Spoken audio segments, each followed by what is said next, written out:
Okay. Yes? Okay. You can hear me? Yes. Yes. Yes. Okay. Well, good evening, ladies and gentlemen. I'd like to officially call this meeting to order. I would ask that everyone please rise for a moment of silent prayer and/or reflection. As we remember, our thoughts and prayers are with the family of Eileen Leonard, who is a longtime resident, a longtime activist in our community. The family of Bob Garand, who is a longtime shop teacher at New Milford High School. He was my teacher. He was also my father's teacher. Councilman Michael Bain from Hallworth. He recently underwent a heart procedure and he's recovering. John Hurley from New Milford recently went through a heart procedure and he's recovering. And one of our DPW workers, Carlos Caliandres, recently lost his father. So all of our thoughts are with them, as well as everyone in our community and surrounding who's dealing with the COVID-19 virus.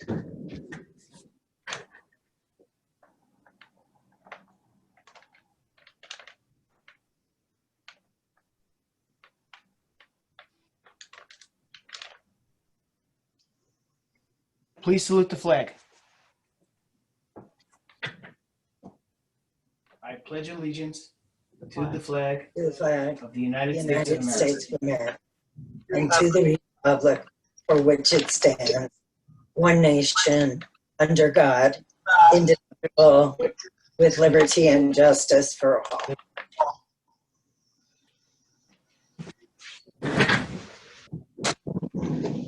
Thank you.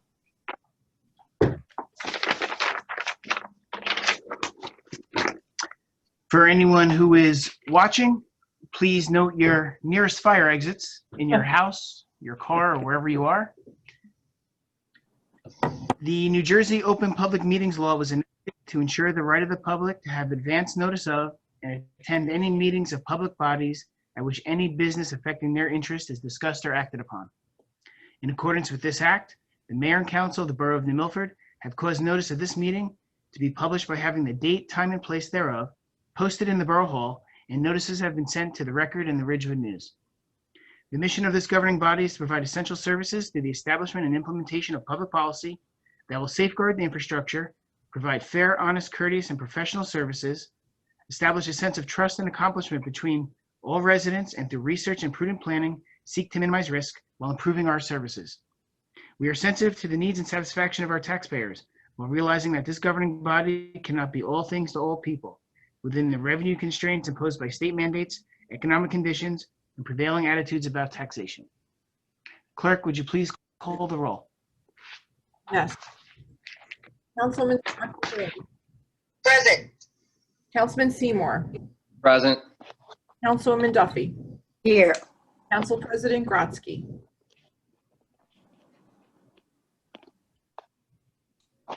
Here. Councilwoman Sandhusen. Present. Councilwoman Grant. Here. Mayor Petrino. Here. Under unfinished business, may I have a motion for approval of the minutes from the July 27th, 2020 work and public session meetings? So moved. May I have a second? Second. All in favor? Aye. Any opposed?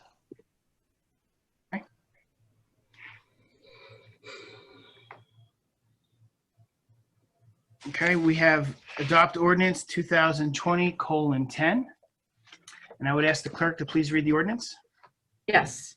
Capital ordinance to appropriate the sum of $46,000 for the undertaking of improvements to the Sutton Place tennis courts in, by, and for the Borough of New Milford in the County of Bergen, State of New Jersey, and providing that such sum so appropriated shall be raised from the Open Space Trust Fund of the Borough. Okay, as it plainly states, this is for resurfacing of the tennis courts that are in Sutton Place, which is across the street from the Gibbs School. It is to repair the cracks that are in it. The money is coming from the Open Space Trust Fund, so it is not adding to our budget.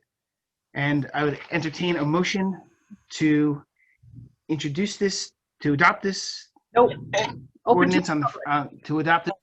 Oh, Randy. Randy, you have a Motion question? open to the public. Right. May I get a second? Second. All in favor?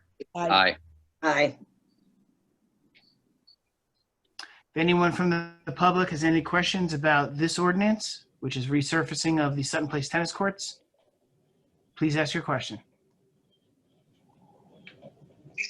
We have 3 members of the public in attendance, and at this time, it doesn't appear that anyone has any questions about this ordinance.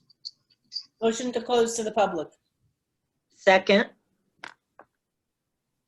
All in favor? Aye. Aye. Any opposed?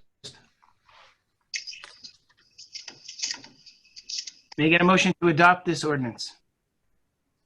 Motion. Second.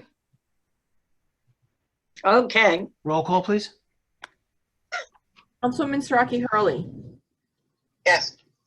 Councilman Seymour. Yes. Councilwoman Duffy. Yes. Council President Grotzky. yes, Councilwoman Sandhusen. Yes. Councilwoman Graham. Yes.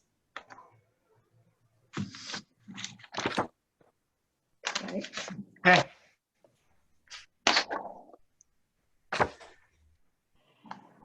Under new business, we have the Knightsfield concept plan. With us tonight is a representative from our engineering firm, Mazer Consulting, Kevin Boyer. He's going to entertain all questions and give us a rundown of what he's come up with. I know everyone has a copy of it, a color copy of it. The background to this is last year, if you remember, the Knightsfield Committee presented a bunch of different concepts to us. We kind of like different pieces of different ones, and we kind of put together and instructed our engineer to come up with something with a softball aspect, a soccer aspect, a passive aspect, a multi-use area where we could add things as we go on, whether it's playgrounds, wavy trails, benches, dog parks. All of these things have been talked about. And what we have here is the guts of it, which is the softball field, the amenities, and the soccer field. So I'm going to let Mr. Boyer take it away and kind of give us a rundown of what we got going. Thanks, Mayor. Good evening, everyone. So if you have the plan you're looking in front of you, to the top of the page is just north. So I don't reference that. To the left or to the west is Madison Avenue, and down on the bottom is John Chiquino Drive. Were you planning to share your screen? I can try. Let me see if I can figure that out. I'm sorry, I thought we had talked a little bit about that. I can do so if you can't, Kev. I think I have it's as of the 18th you sent it, correct? Yeah, it says it's disabled for me. I'm not allowed to share. Yeah, it's disabled for me too. I think you have to be the host to do that. I can allow other people to do it, so.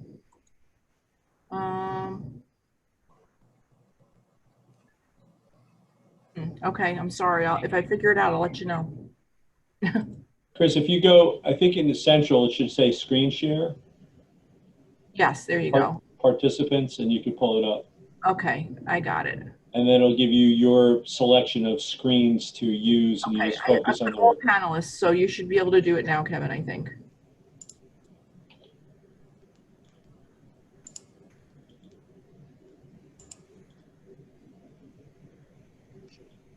There we go. There you go. Okay. Okay. So at the bottom of the page is John Chiquino Drive. To the left is Madison Avenue.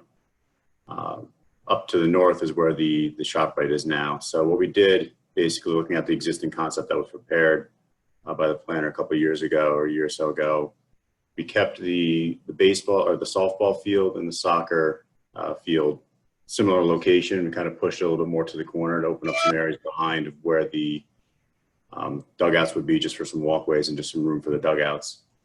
So there's an access point right off of John Chiquino Drive. We opened up the curb there. It'll be another access point. They'll provide ADA access from there. So it'll be ramped down into the field. And then as you see, as you get into to the field behind the backstop is an open area, which is intended to have an American flag and some landscaping in the future. That area is left open. And then just as you see in typical fields, there's just be a fenced-in dugout with a solid metal roof. The dugouts will have a batter's warm-up area, also coach's area, and then also have ADA access as well out to the field. The field we're proposing, it's a clay infield. It's a 43 by 60 softball field. That's the level of play. And then the outfield fence, well, not outfield fence, but to the outfield to where you get to where your traditional home run fence would be is 165 feet. But there's no actual outfield fence because we do have a soccer field that we're proposing in the outfield. So that'll start at the left field side or the John Chiquino Drive side and extend along parallel with Madison Avenue. And this, the field that we're proposing now is just 150 or 105 by 165 field. It's more of a practice field. And then also along the berm that's along Madison Avenue, we're proposing a sports field fence 40 foot high. That way any hard hit balls from the softball field can get caught before they go into Madison Avenue and disrupt any vehicle traffic. Excuse me, how high did you say the berm was going to be? The fence will sit on top of the berm, will be 40 feet high. The existing berm that's there will remain unchanged. So it's a, if you're on Madison Avenue, it varies, but it goes up about 7 or 8 feet. That will stay the same, and it dies back down as you get into the field. So the field's kind of sitting in a big bowl right now, which is how that was designed when ShopRite built their basin. Their basin basically was designed to keep a 50-year storm, and anything over that would flood into the open spot of the field. So how high, the berm is going to be how high, and then the fence is going to be on top of the berm? Yeah, the berm, if you're standing in the field, is about 5 feet high. And the fence will be 40-foot fence will sit on top of that. And that's to protect Madison Avenue. That's going to go to 40 feet high? Yeah, because the softball field is designed for 100. It's 160 feet, 165 feet deep. So it's not that deep of a softball field. So there is a probability of somebody being able to hit the ball over say a 12-foot fence is your typical home run type fence. So there's the probability of somebody being able to hit it over that. Maybe not during a game, but if you have any other pickup type games playing there, you may get older adults playing or high school level kids playing that may be able to hit the ball over into Madison Avenue. So if you're standing on Madison Avenue watching the game, you have to be at least 5 feet tall. Yes. Yeah, if you're standing on Madison Avenue, you won't be able to see inside the field. You'll see the top of the berm, and then you'll see the fence. Right. Okay. But that was graded that way, and initially, and that grading was kept because the outside of the limits of the field is actually all floodplain. So that berming couldn't be eliminated. Otherwise, you technically put the basin in a floodplain. Because right now, even though the basin elevation is low and is at the elevation below the floodplain, because that berm is there and the way that the ShopRite built their basin, this whole field area was excluded from the revised floodplain when they submitted for permits with the DEP. So will that berm and fence go along Chiquino Drive as well? Yes. Yeah, the berm that's there now will continue along Chiquino Drive, and then it kind of dies out as you get towards where our entrance point is here off of Chiquino Drive. But all that berm will stay there. But the sports netting does not go along Chiquino, no. No, the sports netting starts at pretty much the intersection, right at the corner, and then extends along Madison Avenue. Are you using the terms fence and netting? So where is the netting? Is that on? So there's a berm and a fence, and then netting, or berm and netting? Berm and netting. Oh, so no fence then? Yeah, no fence. Oh, I thought you said fence before. Oh, sorry. Yeah, the only fence would be along the foul lines of the softball field. Okay, thanks. So along the outskirts of the development, there's no fencing, just the then the sports netting, the 45-foot high sports netting along the berm. Okay.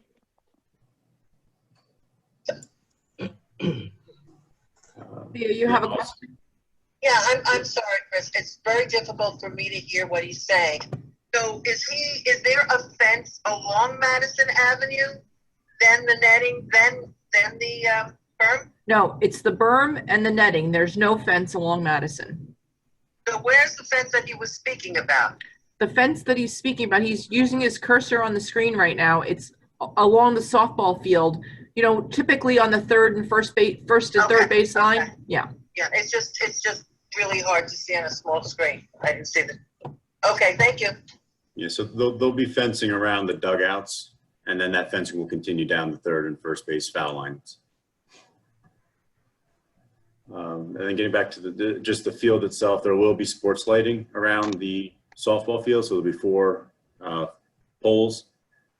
There'll be either one's behind the dugouts, and then towards the corners of the field, the right and left field, there'll be also sports lighting, and that'll be lighting just for the softball field.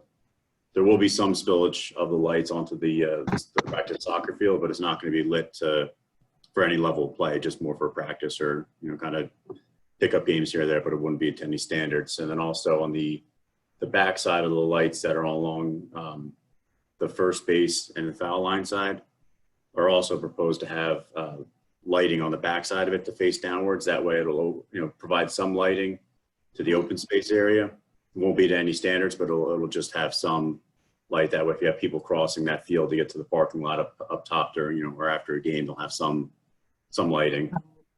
Kevin, I've been using the cursor to try to show as you've been testifying, or I guess just conveying to the board.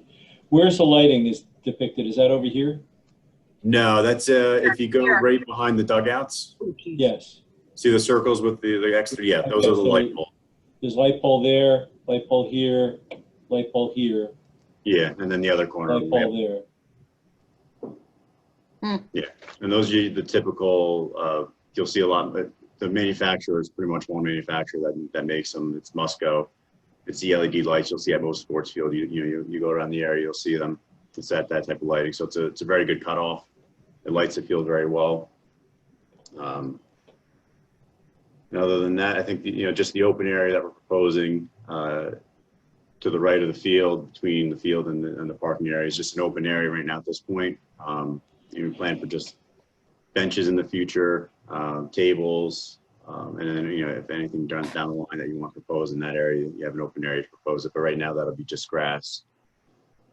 And as far as the landscaping, we intend to sod the softball field portion only. The rest of the area would be regular grass. So the brighter green is where the sod is going to be proposed. And then the duller green everywhere else would just be regular seeded grass. But we are proposing to irrigate the entire field. So it would be the softball field, soccer field, and the open lawn area would all be irrigated. Evan, the fencing is depicted with the hash mark and the X, correct? This is, Yes. Tia had asked about that earlier. Yes. I zoomed in, Yeah. so I think you could see it a little bit better. And it runs basically from the corners of each dugout.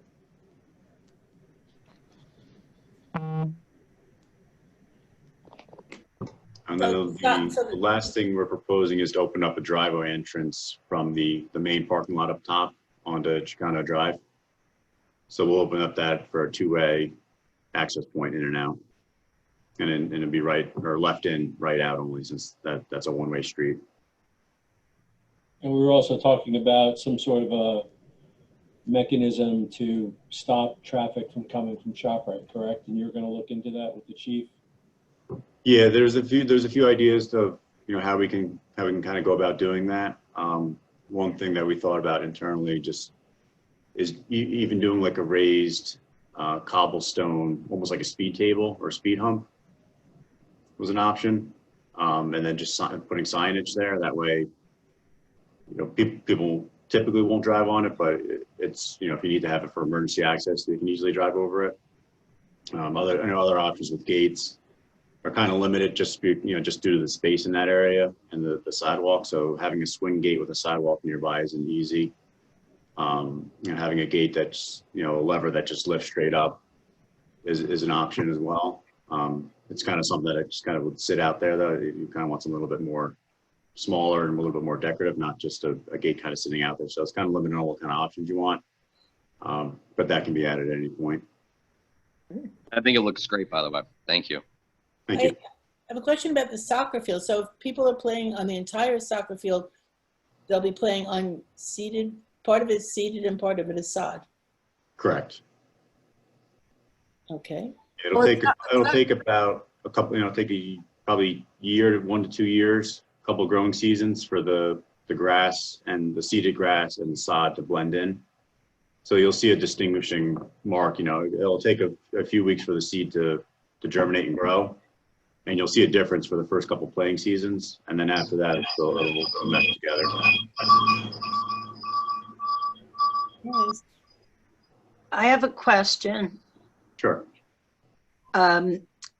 So what made you opt for that approach with half and half? It mostly just is cost-wise. If we wanted to extend the sod into the soccer field, we can do that, but it just increased the cost of the overall project. Why not do all of it seed? Excuse me. Sorry. We could do. Why not do all of it in seed? We could do it all in seed, but if you look at so if we follow the schedule now and we go out to bid throughout the winter and then construct it December, January, February, your first growing season is going to be in April, and then you'll have your next growing season in the fall. So it'll be ready to play in, you may be able to play with it in the fall 2021, depending on how well the sod takes, but the seed probably won't take well enough to be able to play until mid 2022. So then do you have the numbers, the comparison of all three options, total seed, total sod, or half and half we have, right? Yeah, half and half we have right now. No, I didn't prepare separate, but I can put those numbers together. That would be great. Thank you. I think the key thing is, though, that the field wouldn't be available to play until 2022. That's unless you sodded the whole thing. Yeah, unless you sodded the whole thing, you can play. I wouldn't do heavy play in the fall, but you could do some limited play in the fall of 2021, or have a kind of a ceremonial type opening in the spring of 2021. Right. Heavy play I wouldn't start until spring of 2022. So you would actually have to really keep people off the soccer field until the seed started, because you can't just play on the sodded part. Yes. Right? Yeah. So the soccer field would have to be kept off of. So then there's no advantage to not making it all seed. The soccer field, no, because if you want to use the softball field sooner, then you would want to keep the softball field all sod and have half the soccer field be seed, half would be sod, just because half of it is in the softball side. Okay. And Kevin, you wouldn't. Difference in price in order to complete the soccer field with sod, correct? Yes, I can pull up. I can take a quick look at that now too, and actually give you a number.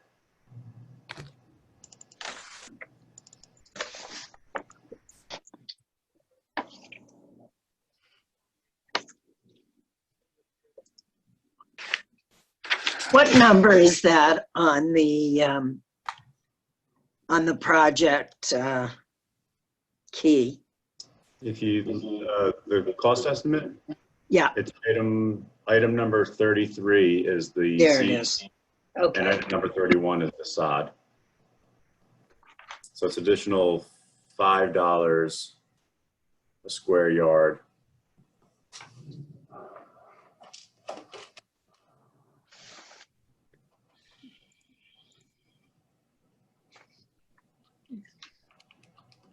I didn't mean to put you on the spot like this.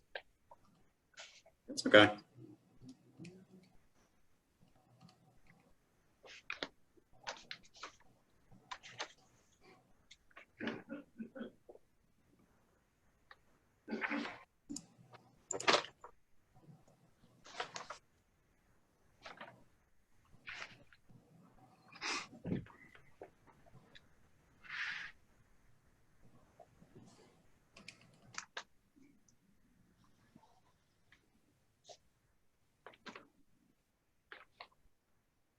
be about an additional $10,000 to $15,000 to sod the rest of the field, the soccer field.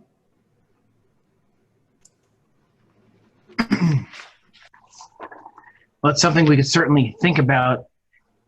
We are being very cost conscious with this project because Right. we were only, allocated a certain amount. We don't want to go too much over that. I know there was some unanticipated testing and drainage that we cover, so we want to be careful, but that's good to know, that increase. Maybe it's something we will consider.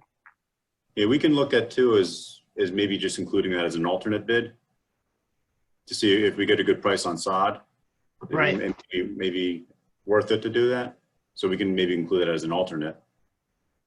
Or you could do the sod on the 2 playing fields and do the seeding on the public open area.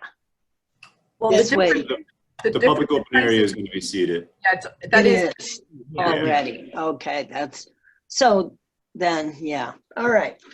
All right. Thank you for doing that. You're welcome. Kevin, with regard to the lining of the soccer field, that's just going to be done in-house with our line, correct? It's not like marked like Kennedy Field Complex is. We can, typically what we'll do is we'll have metal caps buried like 6 inches under the ground. That way they can find them with a metal detector, the corners. And then we'll have the contractor do the first striping if you want, or we can not include it, depends. But typically we'll have the contractor do the first striping. That way you can have kind of an opening day, kind of ceremonial type thing. Because the reason I'm asking is it looks like it might be, I think, I'm reading into what the questions were, but you're really not going to see much of a difference other than a sodded softball field at the outset, the first season, and grass growing beyond that, correct? Correct, yeah. You'll So see, it's not yeah, gonna be you'll see all the lined. sod and the grass growing will be behind, Right. beyond it will be noticeable for the first So couple seasons of We growth. wouldn't be lining it until we needed to use it. Yeah, it depends. Typically the contractor will do the topsoil and seed, and that's one of the last things he'll do would be seeding it.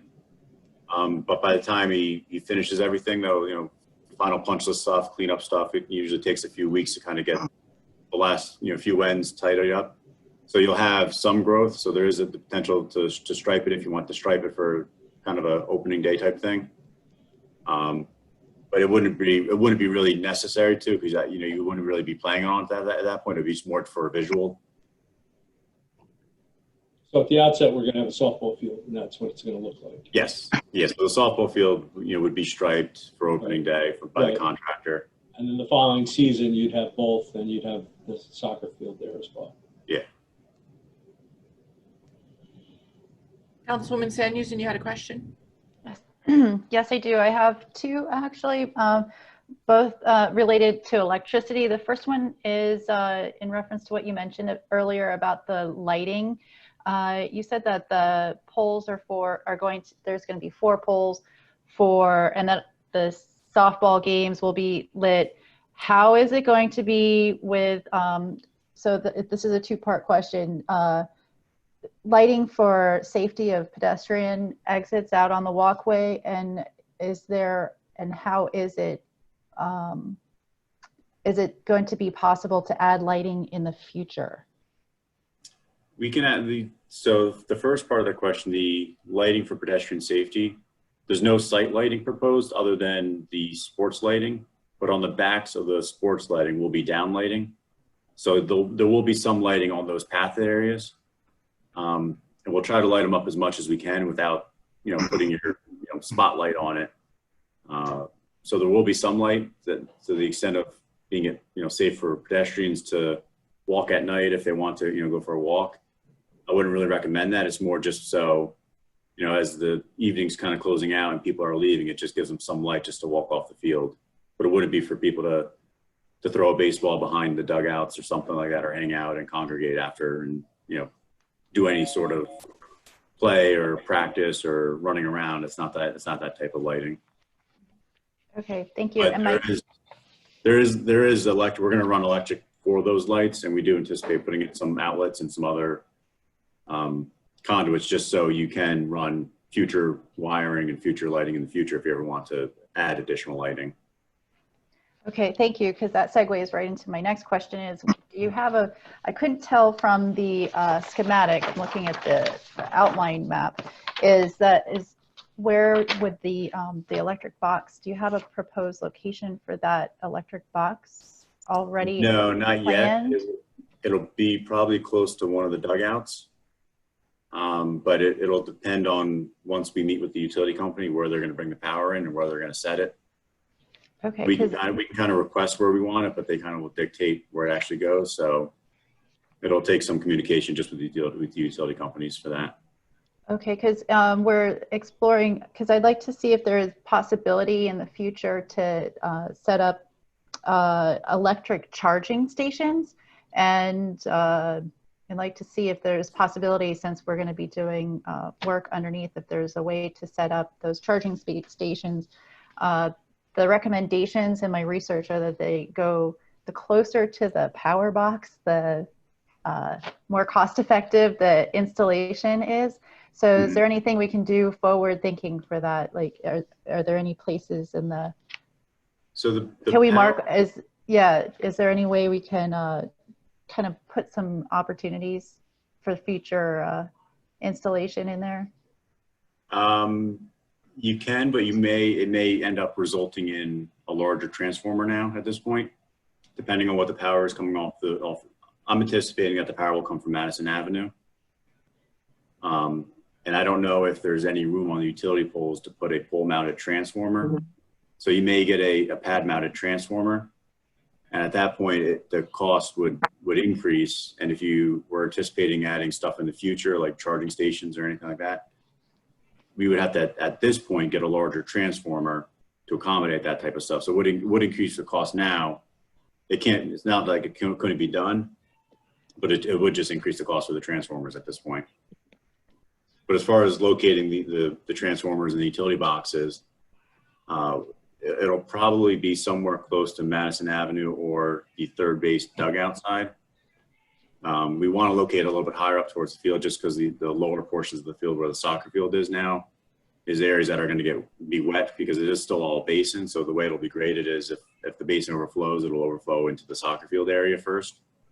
So we want to keep any electrical boxes out of that area.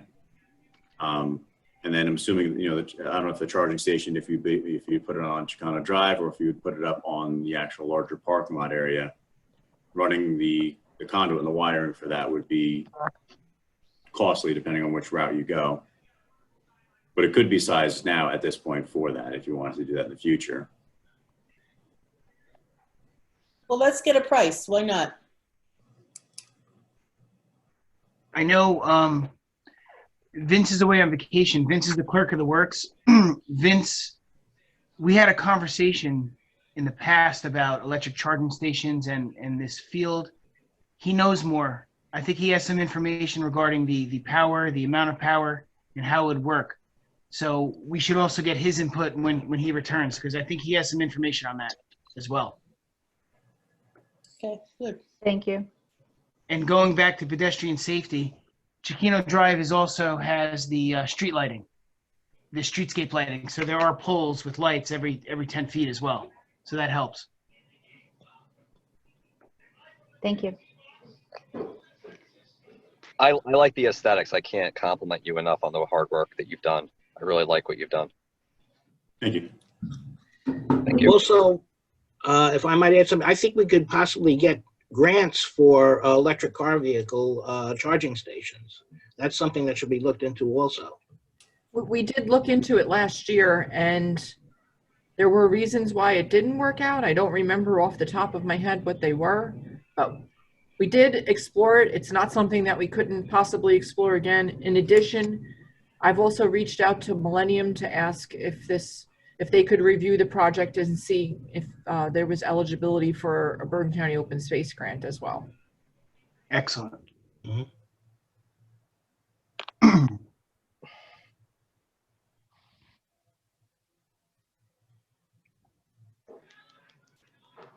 I have a question. Sure. Kevin, regarding the parking lot, do we have to move any of the current handicap spaces or add any because of the new entrance exit we're adding? Do they have to be moved closer to Chiquino? We can look to put them on Chiquino Drive. We'd have to see what the actual slopes are on that, because I know there is a pretty good slope on that going up the hill. So I don't know if locating the spots there would, if they would be located in an ADA accessible spot. But do we one option would be to reconstruct them and move them closer towards Chicano Drive. That way they can utilize the sidewalk going down to our main entrance. Because I know in that parking lot area, we can find an area that's closer that is ADA compliant.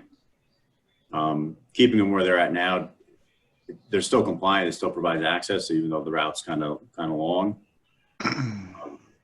And the ramp that's going to be off of Chicano Drive is going to be ADA accessible. It just doesn't have the parking, the spots that would be ADA accessible, just because of the existing slopes in that area.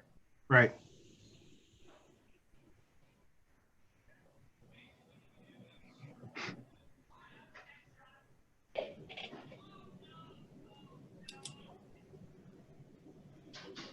Kevin, this area to the right of the main entrance, it doesn't seem to be parking. Do you know what that is? I really can't make it out. Yeah, that's actually, it's almost a backup spot for the trash collection. When they pull into the school to get the trash, they use that area to back out and turn around on that street.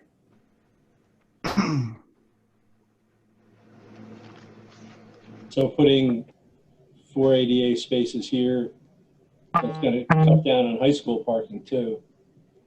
Yeah, the space is there just because of the slope of the road is over 2%. Wouldn't be, yeah, it wouldn't work there.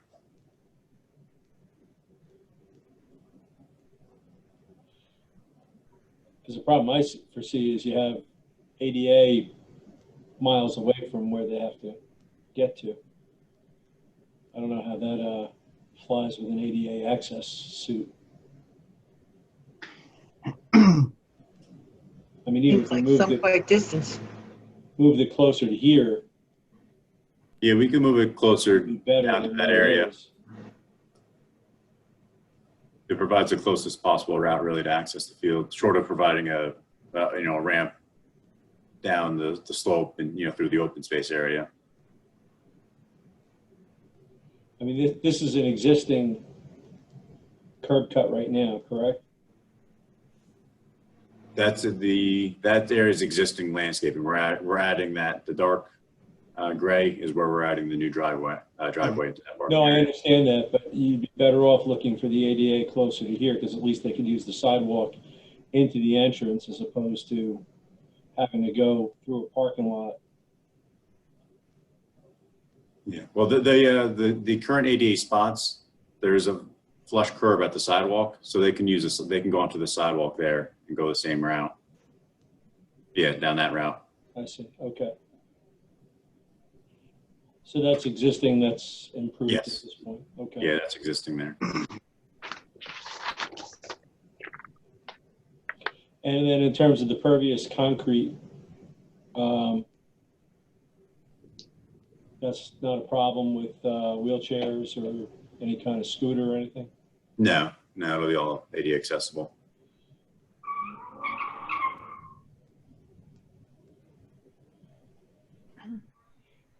So what's our next step? Are we looking for more information before we formalize the plan? I'm sorry? I'm asking the council if we're looking for more information before we move to our next step. I think we're looking for I guess a closer number on the sod versus seed, and we want to kind of get some pricing on the electric, what it would cost, how we would work it if we wanted to add an electric charging station in the future. And then I think once we have those, I think we could figure out how we want to bid it with alternate A, B, C, whatever. But as far as the concept, I'm pretty confident that this is the concept, but we should go around the council and see what they think. I don't think we need to change anything to the actual concept plan, but I can't see any of the council members because I only see the field. So if someone's raising their hand. I am. I like the concept very much. I'm looking forward to the day when we can do some landscaping and put some benches and trees in to make it more comfortable for people who are not at games. More of a park-like atmosphere. Maybe a few pieces of art here and there. Generally speaking, I like it. Ira. I'm in favor of the concept plan. I think it's a great concept plan. Once we get those two things that we're asking for, I think we should go out and bid and see how that comes in. Hopefully the bidding will be lower than what's anticipated here, but we'll wait and see. But I'm in favor of it. What? But what? Councilwoman Duffy. I love the plan. I think it's a wonderful use of a piece of property that was not perfect when we got it, but I think we're going to really make it into something wonderful. I foresee the use of the softball and soccer fields in addition to our other inventory of fields to be really a great addition. I also see the open space area as a blank canvas right now, something that we can ponder, that we can design to host many different types of activities throughout the borough, whether it be an art exhibit or a scouting gathering, or just, wandering someday to see friends. So right now, Councilwoman Saraki and myself will be sitting down with Vince Cahill and our arborist, Norman, to discuss the foresting of the area and the specific species that will be going there. But compliments to Mazer, thank you. It looks terrific. And thank you also to the committee that brought their ideas to you. So that's my thought.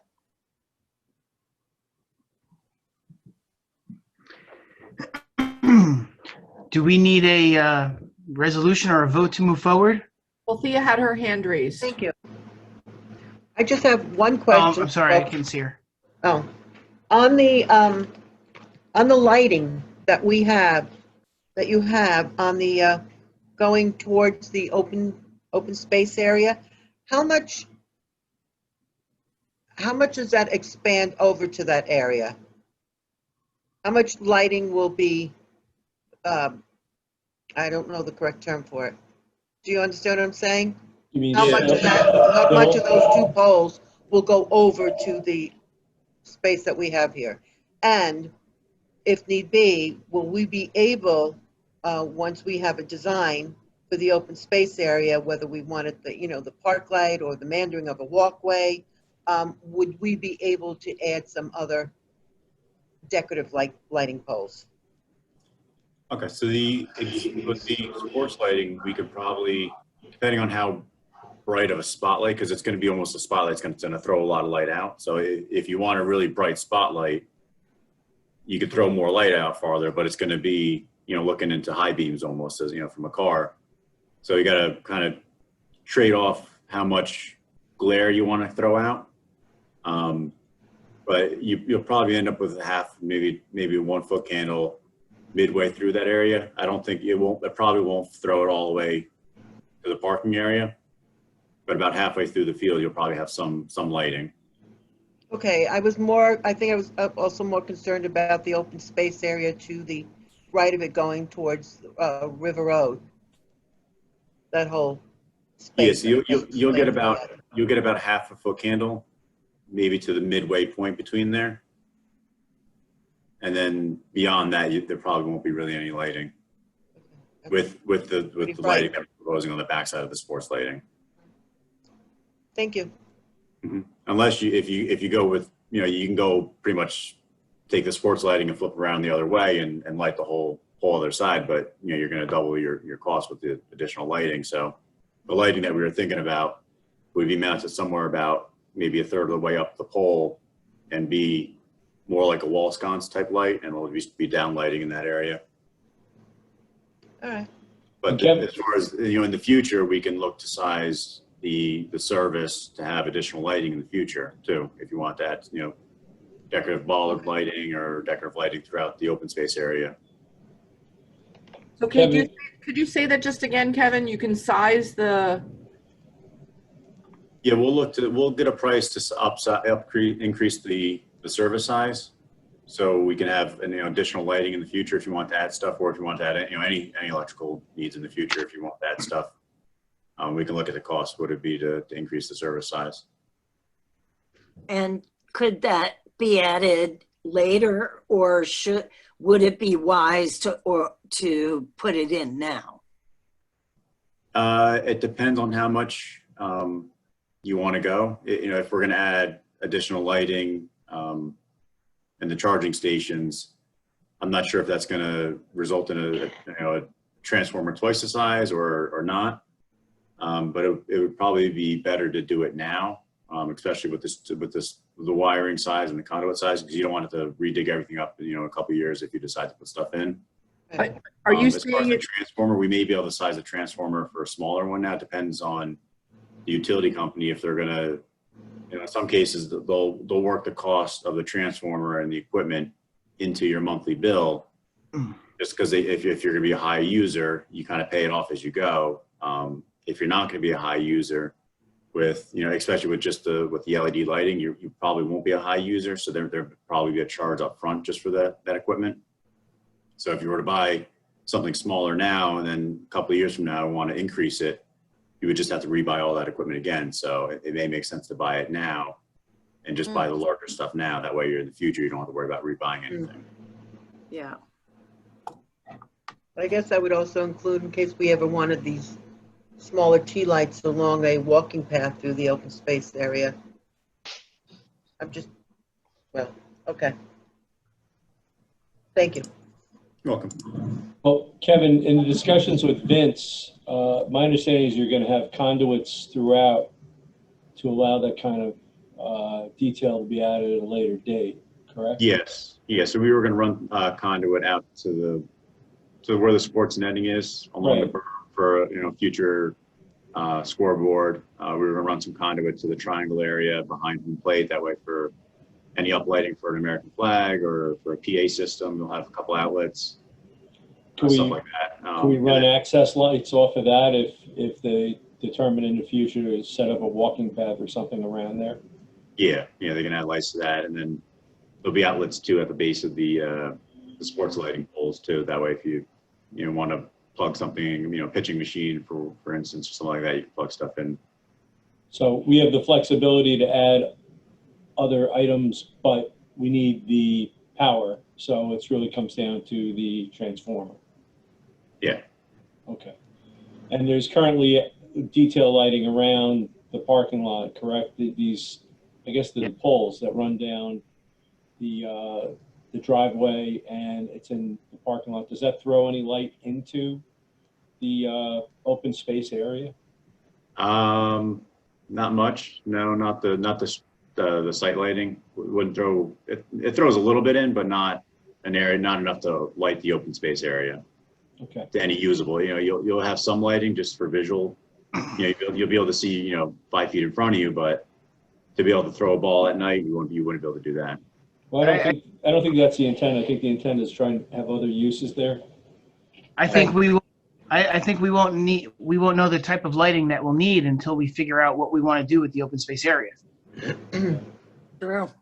Well, the other thing is we also have the portable lighting that that we the 4, I think it's 4 or 5 portable lighting towers that we have that we could use for any events or that would be taking place in the evening.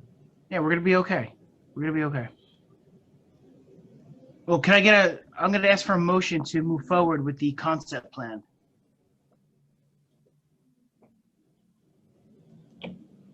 Motion. Second. It looks like Ira and Randy. And can we have a roll call, please, Chris? Yes. Councilwoman Sarafi Hurley. Yes. Councilman Seymour. Yes. Councilwoman Duffy. Yes. Council President Grotzky. Yes. Councilwoman Sandhusen. Yes. Councilwoman Grant. Yes. Okay. All right, well, part one, thank you very much, Kevin. Thank you, Mazer. You did a fantastic job with the space that we inherited. So let's, while you're here, we're going to move on to Department of Transportation culvert projects. Sure.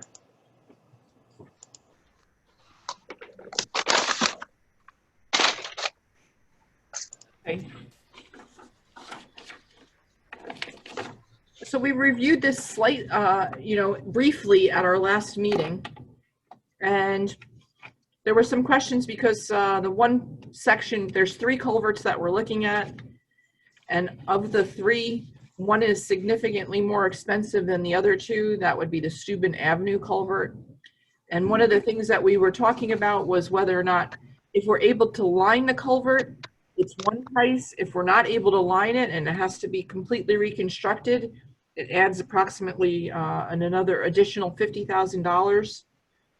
And we have the issue of a resident that lives on the other side of it that would be affected by having to reconstruct the culvert. So there was some questions about the engineering fees for that particular culvert, which were, the design came in at $45,000. We reviewed it. I explained that the survey is $5,500. The pre-application meeting with the DEP is $5,000. The ecological services, $16,500, and the design is $18,000. And everybody wanted a little time to review the information, and we wanted to have Kevin here to ask any questions that we have before we decide whether or not we're going to be moving forward. We have a grant from the DOT for $225,000. The grant only covers certain expenses in terms of engineering. So aside from the construction costs that would be covered by the grant, there would be approximately $57,000 of engineering costs that would not be covered by the grant. That would be coming from the borough. And with that, I'm going to let Kevin take over and open it for questions from the council.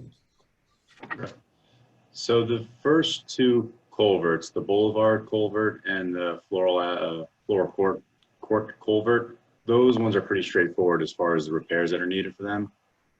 Some of it's cosmetic, just removing some of the sidewalk that's around it that's in disrepair, and then repairing some of the drainage connections that are into the actual culverts themselves. That work can be done fairly easily, and just basically it'll be done under what they call permit by rule with the DEP, which is just maintenance of an existing structure or repair of a lawfully existing structure. So that work can be done relatively easy, and based on some of the costs, you're probably looking at about $22,000 for the Boulevard repairs, because there's 3 pipe penetrations that would need to be repaired. So a contractor would have to go inside the culvert, clean out the connection point, and basically re-mortar and reseal that connection point. And then for the Floral Court repairs, similar thing. There's a pipe penetration that's kind of disconnected from the head wall of the structure on one of the stream sides. So they would just have to dig on the outside of that, reset the pipe and repair that. And then there's some sidewalk that's actually going over the culvert now that's in disrepair, but it just dead ends at the other side. So what we'll have the contractor do is just remove the sidewalk and have the dead end right before the culvert. And that can be done, including the engineering cost for $20,800. The last one, the more complicated one, is Steuben Ave culvert. Now this culvert it's for lack of a better purpose, it's pretty much just a driveway serving one resident right now, but it is a public street. It's about 15, maybe 16 feet wide. So replacing the culvert can't really be done in sections. You'd pretty much have to rip open the whole entire culvert and eliminating access to the resident throughout the duration of the construction. There's no way to do it just because of the narrowness of it, or the width of the culvert so small. You couldn't do a 10-foot section and then another 10-foot section maintaining access on either side. So you do it all in one shot, but it would prevent any access to the resident at that point. So you'd have a couple weeks span throughout construction. You'd have to relocate the resident.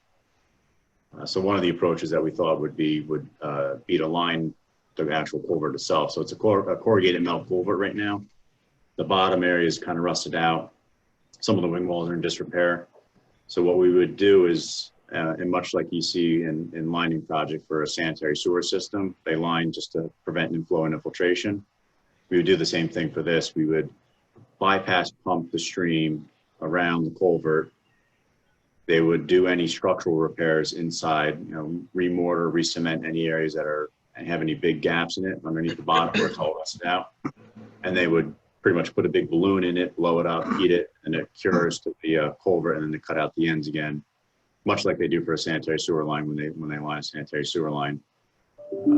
Going with this approach, it would just maintain the access for the resident throughout construction, so there would be no interrupted access. And just for construction purposes, it's a lot less disturbance. There's no excavation, there's no ripping up the areas, there's no destroying the riparian buffers that are in the area. So it's an easier just for construction process. Now, the only somewhat complicated part of this is the DEP doesn't currently have this activity listed as a regulated activity. So it may fall under an individual permit, which means it's kind of a special case permit. Or we can try the approach to go for a general permit, which is a repair of a lawfully existing structure. So either approach, you would require DEP approval, either a general permit or an individual permit from DEP. But it's something that is obtainable through them. But the cost to do that, though, is it's still with the bypass pumping and the actual setting up and curing of the material, we're still estimating at about $171,000, including the design fees as well.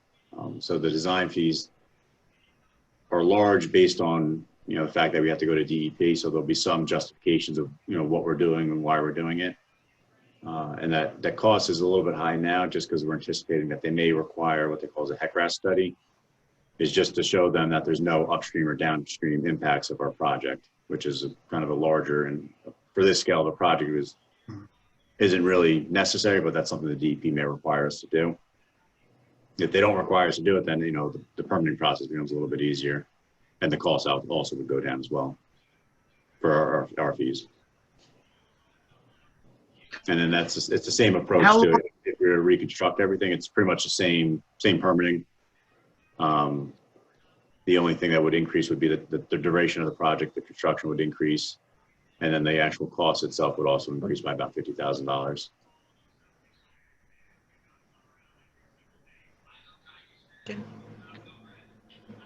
How long do you anticipate it will take before we got DEP approval?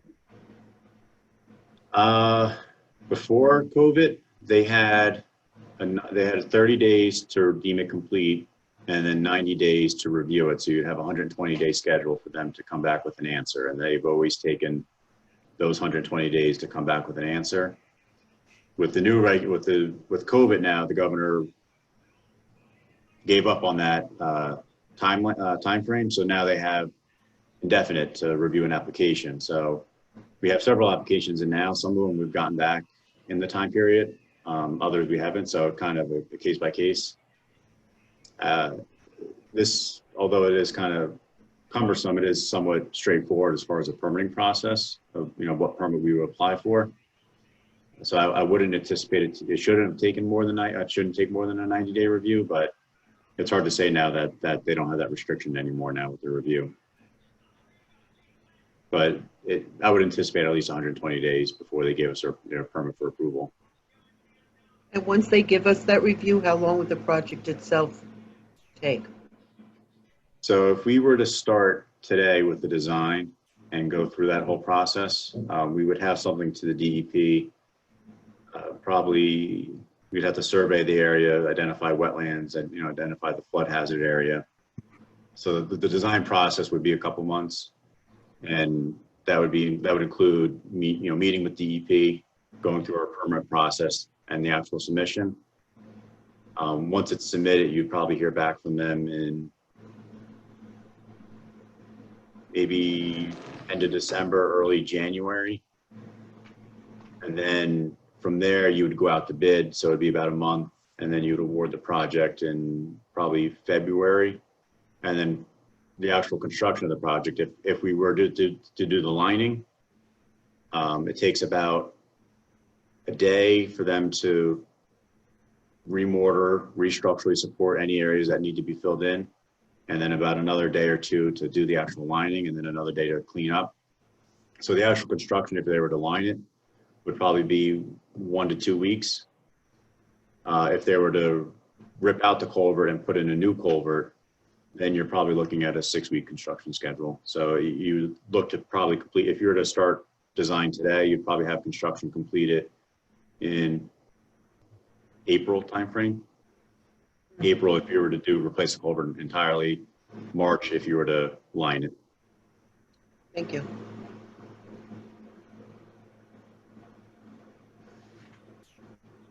Kevin, the DEP, How old? the pre-application meeting, that Go ahead, Chris. they're not doing them right now, you said, right? I spoke to a couple actually people at my Red Bank office. They have done virtual meetings. They kind of are hit or miss what they will actually give meetings for. It's more for larger type projects. So they haven't been able to get them for smaller type projects, which is this would kind of fall into. We could try it and see if they would meet with us. It's kind of at their mercy at this point, though, if they would meet with us or not. But if they don't meet with us, how do we proceed? So if they wouldn't meet with us, we would probably file a general permit for replacement of a lawfully existing structure, and wait the 30-day review for completeness, and then wait the 90 days to see if they come back with any comments.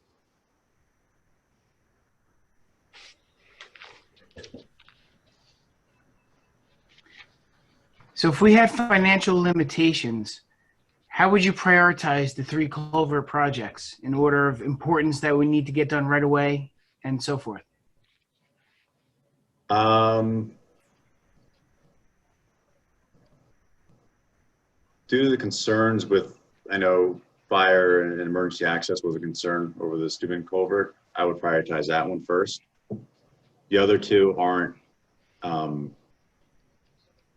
lack of a better term, life or death. The penetrations coming in. If the worst case scenario, if that continued to fail, you would end up with a few sinkholes in the areas where those penetrations failed. It wouldn't be, the culverts collapsing like it would be for Steuben if a large truck drove over and all of a sudden the corrugated metal wasn't able to hold up anymore. That would be a more catastrophic type failure. The other 2 culverts on the Boulevard and Floral wouldn't have a catastrophic type failure. So I would prioritize Steuben over those 2. Exactly where on Boulevard is the culvert? I'm sorry? Exactly where on Boulevard is the Boulevard culvert?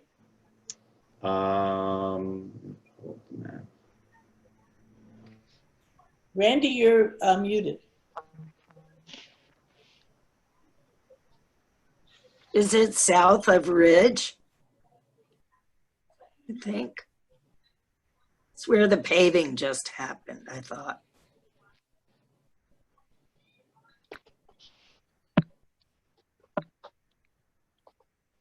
I have a question about the grant. Can we separate the projects out of the grant, or yeah? You can do just part of it if that's what you choose to do. You're only going to get the grant for what you do. I mean, we don't have to do the entire project. Right. But what if you do some of it in 1 year and some of it in next? You forfeit the grant. Yeah. Yeah, and some of the pricing, if you look at the pricing, it says it's some of it is assuming that the 3 projects are going to be designed, bid, and constructed as a complete. Oh, As complete Right. one project. right. And do we know for sure that Steuben has to get the full treatment and not just the liner? We can do the liner if DEP accepts that. I see. Yeah, So I was if confused DEP, about because that. that's not a, unfortunately, they're not, haven't kept up with the times as far as the technology goes. So they don't have that as one of their listed activities that would fall under one of their permits. So they may consider it an individual permit, which is a special case or a unique type permit they'll give, Okay. which they can deny if they choose to. If we file it under as a general permit, as long as we meet all the conditions and provide them with the justification of why it works and how it doesn't impact anything upstream or downstream, in theory, they have to approve the permit. Okay. In theory. In theory. Yeah. I don't have control over them all the time, so it's a little bit of a How long shot old sometimes. they are? The last time they were repaired? Or I didn't hear your question, Thea. how old are these culverts? I mean, how long ago were they replaced, repaired, put in? Typically, corrugated metal culverts were put in anywhere from 50 to 60, 70 years ago, depending on that time. You know, after that time frame, after I think mid 50s, mid 60s, I think they stopped using metal culvert just because the bottoms rust out and it becomes a structural issue. So they start more using concrete. I mean, I think we have the grant and there's work that needs to be done. I think the big question that we have to focus on is, you know, what happens if the DEP doesn't approve lining it? Because that poses a bigger problem. I mean, because what we talked about, we can't relocate the resident, correct, Kelly? You're on mute. From Yeah. you. I have concerns about that on a number of fronts. The first is we'd obviously have to get their consent. We can't just pull them out of their house. So we'd have to work with the resident. We'd have to put the resident up for a period of time, assuming they did agree.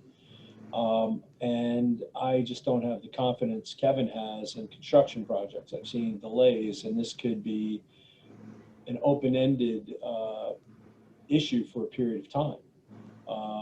Putting people up somewhere to, you know, fix their house. Also, what about the liability to the house? What about the liability to them if we're relocating them? So I think the only way to really proceed, if there's absolutely no other way to build a side road or put a temporary structure in over, and that probably would need a DEP permit, I'm assuming. But if there's no alternative means of ingress, egress, I think the only way to proceed, at least at the moment, is with what Kevin is proposing under the general permit. If they say no, we'll cross that bridge, so to speak, when we come to it. You know, he's prioritized this as needing attention because it's a life safety issue. Generally speaking, Title 59 gives municipalities immunity in terms of allocation of limited resources. However, there are a line of cases that will put liability on municipalities in this kind of a circumstance if it was unreasonable. There's one involving a dam that collapsed, and there's a question as the ownership of the dam, and everybody had legitimate reasons to argue about, but the court basically took the position in that case that, you know, it was a safety issue and it was up to the municipality to address it first and fight about it later. And they did find the municipality liable. I'm not saying you would be liable, but it's something to be concerned about. So that said, my recommendation would be to pursue the alternative that Kevin's described with the general permit, although it may be cost and the outcome is not sure. You know, I think given the extenuating circumstances, we may be able to make a good pitch to the DEP as the necessity of it. And if we can't, we'll have to come up with an alternative at that time. Okay. Lisa, you had a question? The likelihood of them not approving the lining method, I think, is low, just because it does, the alternative would result in a lot more disturbance to the vegetation, to the buffer areas. So it's more advantageous for them to approve the lining project because that's far less disturbance. So as long as, and we can show that there's no detrimental impact upstream or downstream, there's no reason they shouldn't approve the lining project. Okay. That's somewhat good news. Yeah. I do have a couple questions, Chris. So, Councilwoman Sandy. Yes. Thank you. So as related to the Steuben Avenue, the lining method, how many years would that repair be valid for? It's a PVC lining, so it lasts. The lining itself would last anywhere between 30 and 40 years. If there's any structural issues beyond where the pipe is now, meaning if there's any severe erosion behind the existing pipe that's not seen now, you could have more problems down the road, but that's unlikely because when they bypass pump, they're going to be able to see inside the culvert itself, and any voids that they see, they're pretty much going to pump like a flowable fill concrete into anything like that. So if they were to do the lining, I anticipate it to last over 30 years. And it would be, and how do they rate it for because we're talking about safety for vehicles like garbage and emergency vehicles. Would our emergency vehicles be able to travel over? Would we have any issues with any of our vehicles being too large to travel over this road? No, so we can, basically all we do is look at the thickness of the liner. So we can increase the thickness to take a certain loading, and basically what we'll load it for is what they call an HS20 loading, which is your typical, tractor trailer going over a bridge type loading. So we can size it for emergency access. And from what I understand, I don't think the garbage trucks, I don't think they drive down that road. I think they go out to the end. Yeah. So we'll size it for your typical emergency use. And because we don't want to, the heavier we make it, the thicker the liner is going to be, and the more volume that's going to take up for the pipe capacity. So we want to try to keep it as thin as possible. So we'll look to see what the heaviest, probably the fire truck is probably going to be the heaviest one that's going to be able to access that. And we'll probably size it based on that. Okay, and then I have a second question about Floral Court. You had mentioned about not replacing the sidewalks. I noticed that there is quite a bit of erosion. So it's a two-part question. When you do that repair, what is the plan? What does it look like to ensure that erosion doesn't happen in the future? And what is I have a concern about not putting the sidewalk in because that is on a curve on a highly traveled road, and with more pedestrian traffic these days, I have a caution about not having sidewalks for pedestrians on that area. So the sidewalk now, as you go towards, I'm just going to pull up the map so I can look at a direction.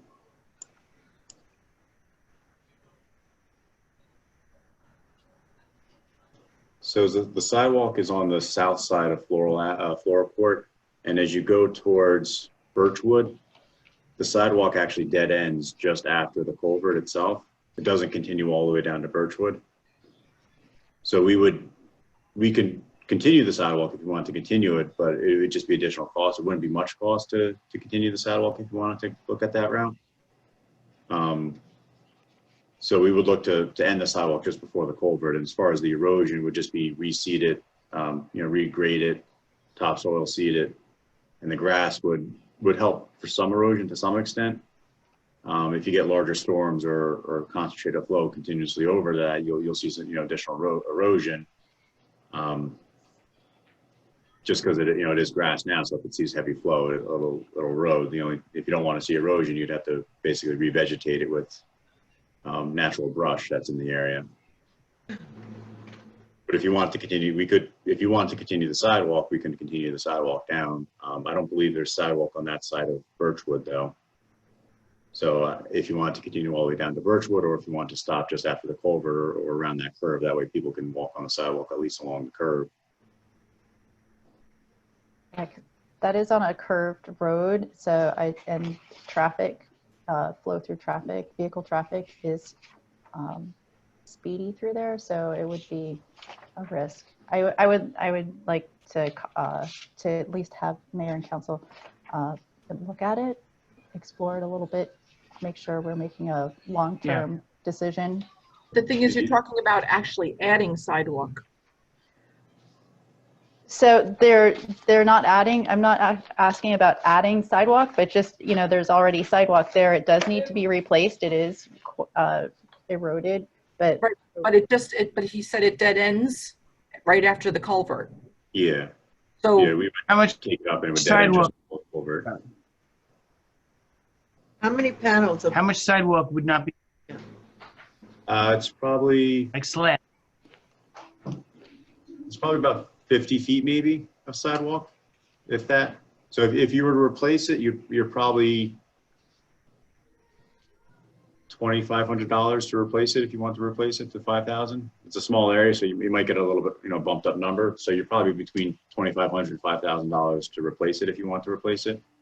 but it doesn't go anywhere. No, it doesn't go anywhere. That's the point. Like, you're replacing it, and it's either you're going to end at the beginning of the culvert or the end of the culvert. Correct. Right. If it doesn't connect to another street to make a complete path, then I don't think we need to replace it. That's why I said, are we adding? Because I thought you were talking about extending it somewhere. But if right. Not at this, But if you not do at this time extend in it, this project. there was right. It's nothing to connect to on Birchwood either, so it'd go nowhere.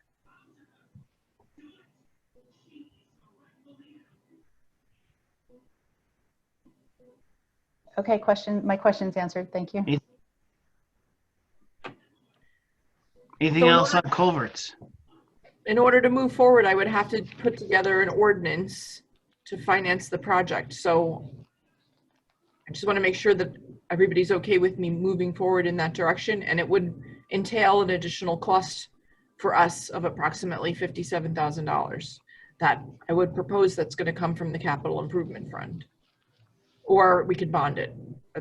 Those are our options. Do we have to wait to find out if we're going to be allowed just to do the lining on Steuben? Well, in order to Or proceed, if we they need deny that? in order to proceed, we need an ordinance so that we can start expending money, because in order to even apply to the DEP, we're going to spend money. Right. Okay. Do you need a motion? So can No, I just want to make sure that I everybody's get a okay. motion? Well, I have a question. Can we just limit it to option number 1 for Steuben?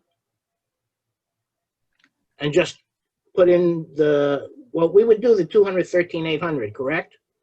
So it would be more than that. This option 2, we probably would not want to do on Steuben, replacing the whole thing. No, I would say that we're going to suggest that the budget is going to reflect the lesser of the. Okay. Right. That covers it. The lining, right. Yes. Okay. That's the lining. Kevin, can I ask a question just about floral? Just looking at it, quite frankly, on Google Earth, and I'll see if I could share this with you right now.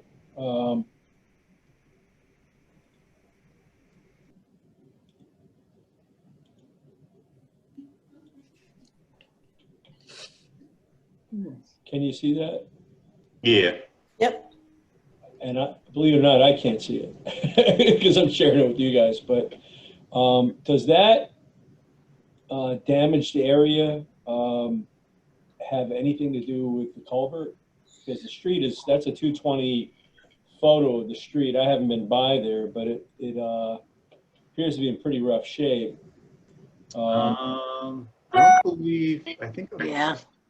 it's been repaired. I don't remember it looking like that when I was out there. Okay, maybe it has. I don't know. I was just looking online while you were speaking, and I just want to make sure there's not going to be a possible unforeseen that we need to investigate. Wow, that looks bad. Wait, can you just go back? Yeah. Yeah. See, my concern, oh, I'm sorry. May Go I? ahead. Rocky My Harley. concern, if you go back to, This is can you go back October to the 18th. culvert? So Yeah. maybe it was repaired. If you can see, it kind of starts to slope down the dirt right there by that metal fencing. And I think with the sidewalk there, it might protect the rest from not, the dirt from not eroding anymore down into. Because that just seems like a rough area there. That erosion is probably because there's no undergrowth, any shrubs or anything like that growing underneath it. Right. So you'll probably have that condition regardless whether there's So sidewalks if or not. that's being caused by the undergrowth, what would we do if we don't put the sidewalk there? How are we going to build that up? The area, I'm very leery about that area. I've been there, I've seen it. I've walked my dogs there.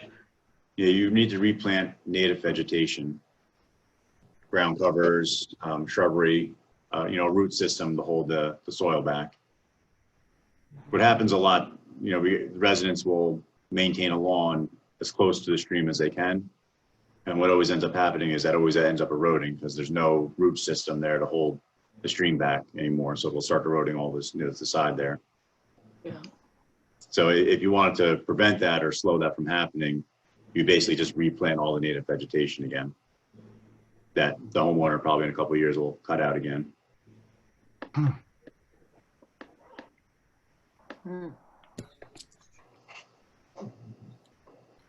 Okay, so I'm going to work on preparing an ordinance for introduction on the 14th.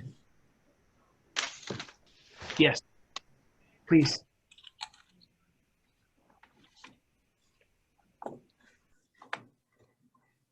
we have any other questions for Kevin Boyer?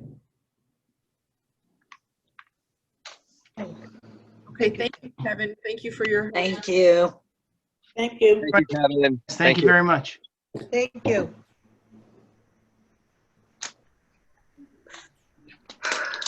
Chief Clancy, would you mind if we went to Chief Murray first since he's only got one item on the agenda? Okay, great. Thank you. If you don't mind, Mayor, I was going to suggest that maybe we skip to item 5. Okay. Item 5, Northville Fire Department request, administrator.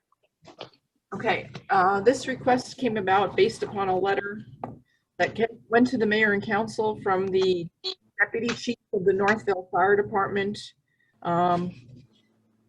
They're talking about wondering whether or not we would be willing to donate a rescue tool that was taken off of the old fire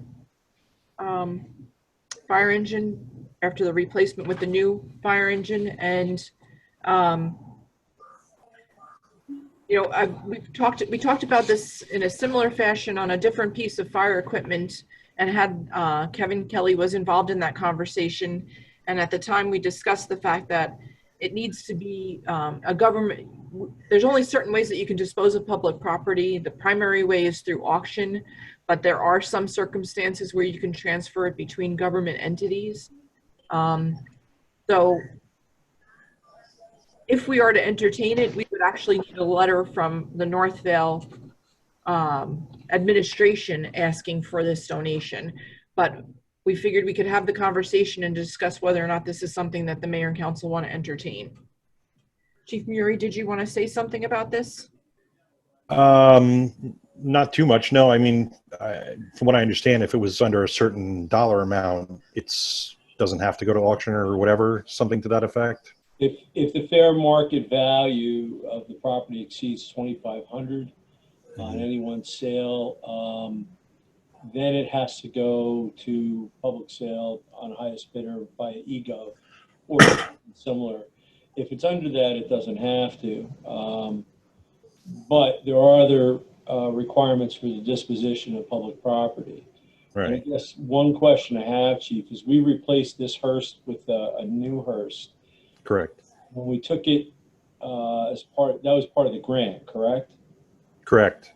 All right, so was it represented at that time in our application that it was dangerous, not safe anymore? No, the equipment is still, I'm sorry, go ahead. If we did do that in connection with that grant, it limits our ability to do anything with the hearse after this. If we've said it has to be out of service to FEMA, Right.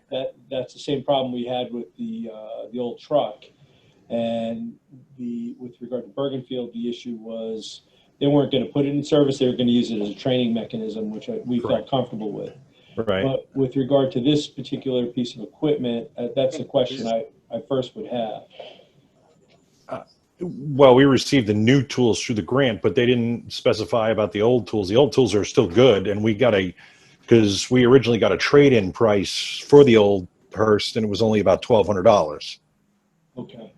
But and I'm sure I can get you that, if you need to.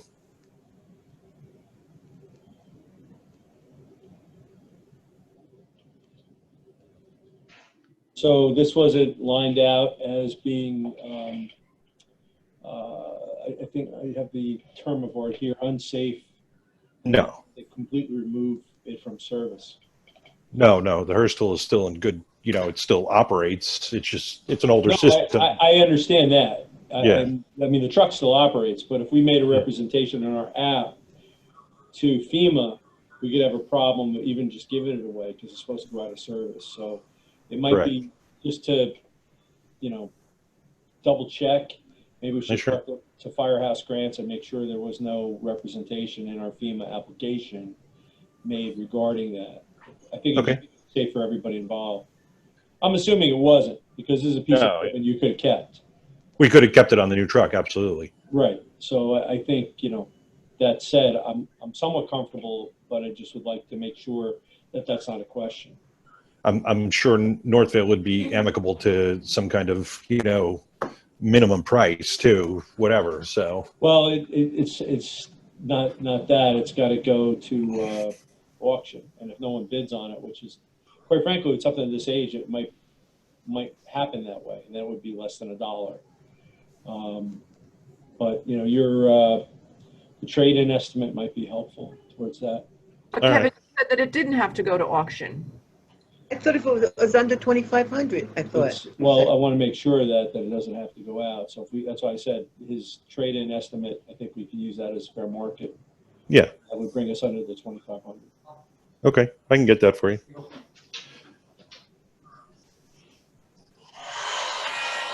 Sorry. There's no other use for it in the fire department? There is in another fire department. They don't have one, and there's no sense in having two rescue tools in town. We're the rescue company at company number 2. We've got all new tools that are battery operated now, and this is hydraulic operated with a power generator. And I know Northvale doesn't have one, and they at least have a rescue tool. I think I have a question though. Go ahead. If I think it's probably for Kevin.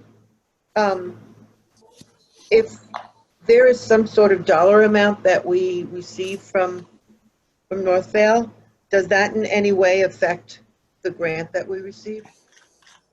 I don't think we're looking to get a dollar amount from Northvale. Okay. We're looking to determine if the council's amenable to donating it. I'm sorry, you keep going in and out, so it's hard to hear. I'm sorry. It may be I don't know.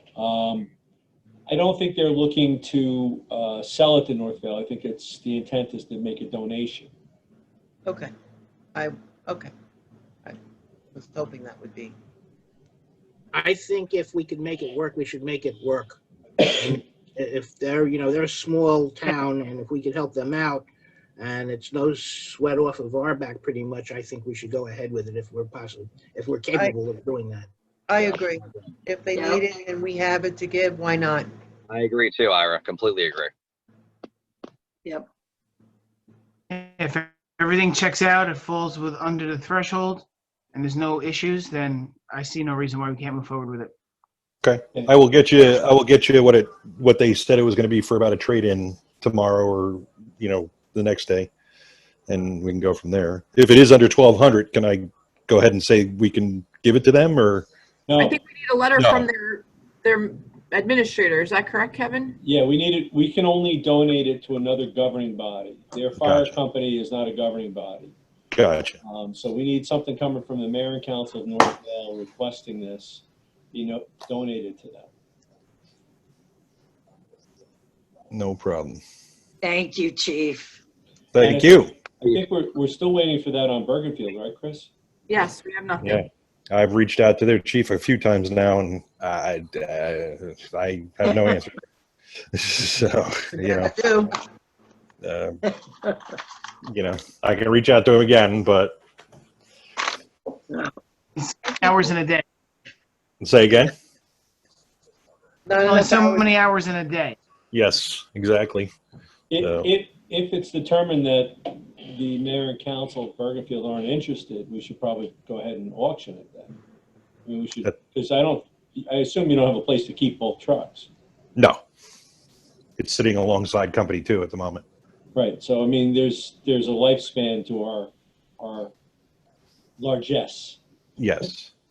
Now, actually, the one good thing is the new truck is probably going to have to go back down to fire and safety for 2 weeks around the 8th to get some additional things from the punch list fixed and stuff like that. So, you have a backup. Yeah, sitting alongside the firehouse.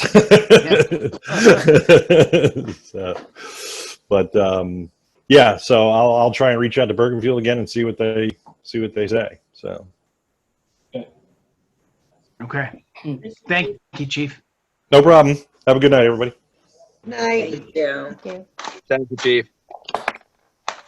Kevin Boyer, I just wanted to mention that if you wanted to sign off, I think that we've taken enough of your time. I'm sorry I didn't do that formally earlier. That's okay. No problem. Thank you very much. Thanks, everyone. Have a good night. Thank you. Good night, Kevin. Thank you. Good night. So we are going to jump back to item number 3, Yes. which is the Prospect Avenue resident concerns. Councilwoman Duffy, Thank you, Mayor. take it away. As the council and mayor know, that August 2nd and August 18th, we received letters from the neighbors up on Summit Ave around and Prospect around ponchos, with complaints, not normal complaints. They included parking issues, drunken patrons, urinating on front lawns, disturbing the peace at late hours, throwing garbage on their front lawns, just primarily being not good neighbors at all. And I thought it would be important for the council and perhaps our attorney and the police chief to, let's talk about this, because this is absolutely unacceptable in my mind. Granted, I understand there have been some parking accommodations made and some suggestions from the chief regarding if you see something, call the desk. Yes, great. The neighbors should do that. However, some of this responsibility should fall on the business owner, I believe. And I am a business owner, so I understand the concept. I really do. You have to be a good neighbor. And so I'm looking to everyone on this panel tonight to help these neighbors with their problems and the problems I think all of us are unhappy about. And if this establishment continues to break the rules and ignore our pleas, then we should shut them down. So that's what I have to say about it. I would love to hear everybody's opinions on it. Well, I guess if I can jump in first, and I don't want to step on the chief's toes. He's been sitting for a while. If you want to go, that's fine. But there were a number of issues pending at the same time with regard to this particular business.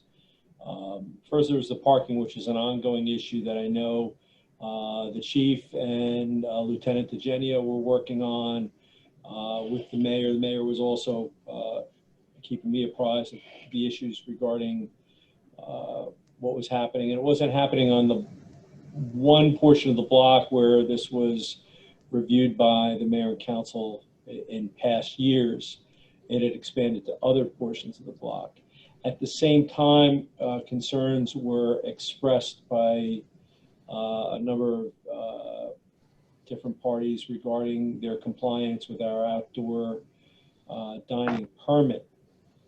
As the council's aware and for the benefit of the public, this mayor and council put very specific conditions on our temporary outdoor, it's a COVID-19 temporary outdoor dining permit. So it's not going to be forever, it's just during the pandemic. And the first condition is required by the executive order of Governor Murphy, which is you have to comply with the governor's Executive Order 150, as well as the emergency directive of the Department of Health. And it seemed there was complaints that were brought to Chris's attention and my attention about possible non-compliance. I actually observed it myself one day, and I was concerned about it. And when the complaint came in from the resident that was communicated by Councilwoman Duffy, we started moving forward on all fronts. The first of which was the public emergency issue, which was I issued a cease and desist letter to Ponchos and the owner of the building that they, basically notifying them that if they failed to comply with the requirements of the permit, as well as the requirements of the executive order and emergency directive, their permit would be suspended without further notice and possibly revoked. And that may ultimately require council action, but for the purpose of suspension, I think the town administrator can act right away, because the whole idea is to prevent the numbers from growing. And we're already dealing with that, as everyone's aware, at the borough. The two areas where they weren't complying was with regard to people lining up outside. They had a line to get in, going down the street. People weren't social distancing online. They weren't wearing masks. They were probably getting drinks from the bar and waiting online. And, in a ordinary time, that would probably be maybe tolerable. I don't know if I was a resident, I'd feel that way, but certainly with the executive order and the emergency declaration, it's not legal. You can't do that. The whole concept is you're supposed to be taking reservations. People are supposed to be waiting in their car until it's their time to be seated. You're supposed to be able to text them. You're supposed to be able to keep tabs on, who they are and where they are, get their email and phone numbers for social contact tracing purposes in the event someone is sick. So we could at least warn the public. and hopefully contain the spread of COVID. This was brought to the attention of Poncho's proprietors and my cease and desist. In addition, there is a question they're advertising a DJ, and we're pretty specific. We're supposed to be having an outdoor dining experience with the permit. They're not supposed to be having outdoor music, certainly not a DJ. You know, it's just pushing the envelope in my opinion. Apparently there were complaints. It was communicated to them by Chris in the past. She not only spoke to them, but sent them an email confirming that. I believe the chief even made them aware of it, and then they determined they would move the DJ inside and leave the doors open, which, you know, is really not complying with the spirit of the council's permit. I was contacted by Adam Tuttle in response to the cease and desist. I explained in very frank language what the borough was prepared to do, and this is before we even get to the quality of life issues. He indicated his client was aware of it. He had made his client aware of it. His client was going to comply. He understood the severity of it, that there would be no outdoor music, and that they would address the issue with the line. During the course of this, we determined that there was probably a bit of a gap from our perspective in terms of follow-up by the health officials. We're currently staffed for people 9 to 5 Monday through Friday.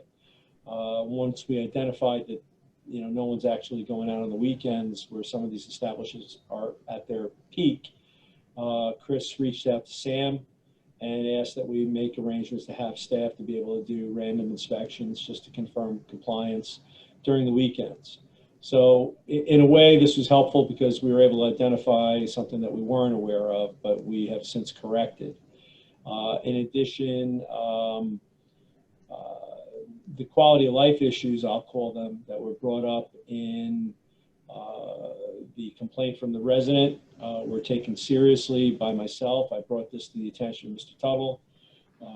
You know, I don't know that the establishment can be responsible for the bad behavior of everybody that leaves the restaurant, but if they're sending people out that are inebriated to the point of engaging in behavior that was described, that is something we're going to talk to the restaurant about, and I made Mr. Tuttle aware of it. Maybe not now, but it could be if there's enough complaints that are substantiated through police reports. It may come at the time of reviewing their license. That's something that's within this governing body's purview. And if there's more problems, we can do something ahead of that if necessary. But I did speak. I know the mayor called me right away about this. Chris called me, and the chief called me, and we spoke. And I know the chief has stepped up patrols in the area, as well as other resources available to him. We don't want to say what they necessarily are, but my understanding is every resource that the police can muster is being deployed to deal with that situation, because that's, quite frankly, unacceptable to happen to any resident in this town. It's just not going to happen. We're not going to allow a restaurant to enrich itself at the expense of its neighbors. That's just not fair, and it's not right. We want to support our local businesses, but they have to be good neighbors, as you said, Councilwoman. So I know the chief can address what he's doing with regard to that. But we have taken this seriously, and we didn't wait for this meeting to get moving on it, because there are quality of life issues. I understand the traffic is also being addressed. I also suggested to Mr. Tuttle, the attorney for Poncho's, that maybe it would be appropriate for them to look into valet parking somewhere. And I said there's a number of vacant properties in town that they might be able to avail themselves of that. I know other restaurants that have the temporary outdoor dining permits have done that successfully, and it is mitigating the impact on the neighborhood, and quite frankly, it's helping their customers. They're getting out quicker. There's less contact. So he was amenable to it. I gave him a possible property owner that might be interested in it. There are others right across the street you can look to. So there are options there. And he said his client would explore that. You know, we don't have the authority to require him to do that, but certainly we can encourage him and try and support him in those efforts. In terms of shutting the business down, I mean, what we're really talking about is COVID issues right now. Moving ahead, we would need some sort of a record of the problems and bad behavior to really review the license. They could certainly operate a burrito place, but it seems that they expand from a burrito neighborhood restaurant into almost like a, you know, a club or a shore bar type of thing. And the last thing I shared with Mr. Tuttle is he probably doesn't want to be on the list of knuckleheads that's said by the governor week after week after week when there's a problem. And, you know, while those have been confined to South Jersey shore bars right now, winter's coming and, you know, there's a limited number of days left in the shore lifespan, you know, for their bars. They're going to start focusing up here. So, and he acknowledged that. He called me twice since the letter, and we exchanged email today about the possibility of valet. So that said, we're moving forward on all fronts. I'll defer to the chief to talk about what he's able to accomplish and add, and also the traffic issues. So I kind of looked at this in two different aspects, the traffic end and the quality of life end. I find the quality of life issues to be, like you said, unacceptable totally. You know, any place in town that has a bar or drinking, like, you know, whenever there's drinking, it leads to sometimes the police have to go and get involved with rowdy patrons. Over the years, ponchos on Cinco de Mayo has kind of been like, you know, their St. Patrick's Day for what I can relate to. But the rest of the year, they've been pretty good as far as their security and their bouncers and what's going on there. In the last month or two, I guess maybe COVID related, maybe people are cooped up, the complaints have increased. So we take all those complaints seriously. A lot of those complaints came through people on the mayor and council, everyone on this, this Zoom meeting. And that's good. That's totally fine.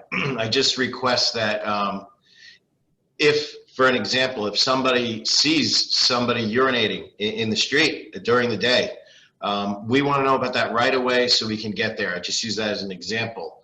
Believe it or not, we wrote a few summonses over the weekend for that very thing.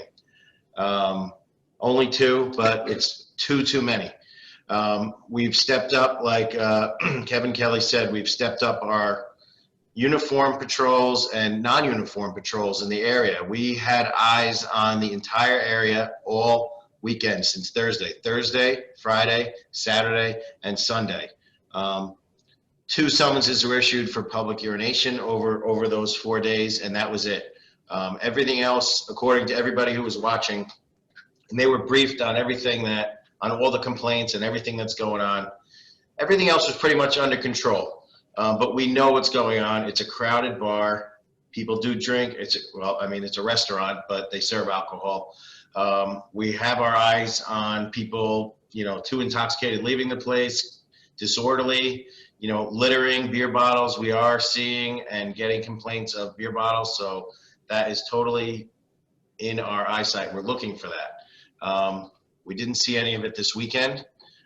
Maybe they caught on to us because we did increase some patrols. There were a lot of guys out there, but we're taking that part very seriously. But I do request that if somebody texts or calls someone on the Zoom meeting, that have your complainant or even you call the police desk so we can get it into our system and we can start tracking these things a little better and we can get there right away.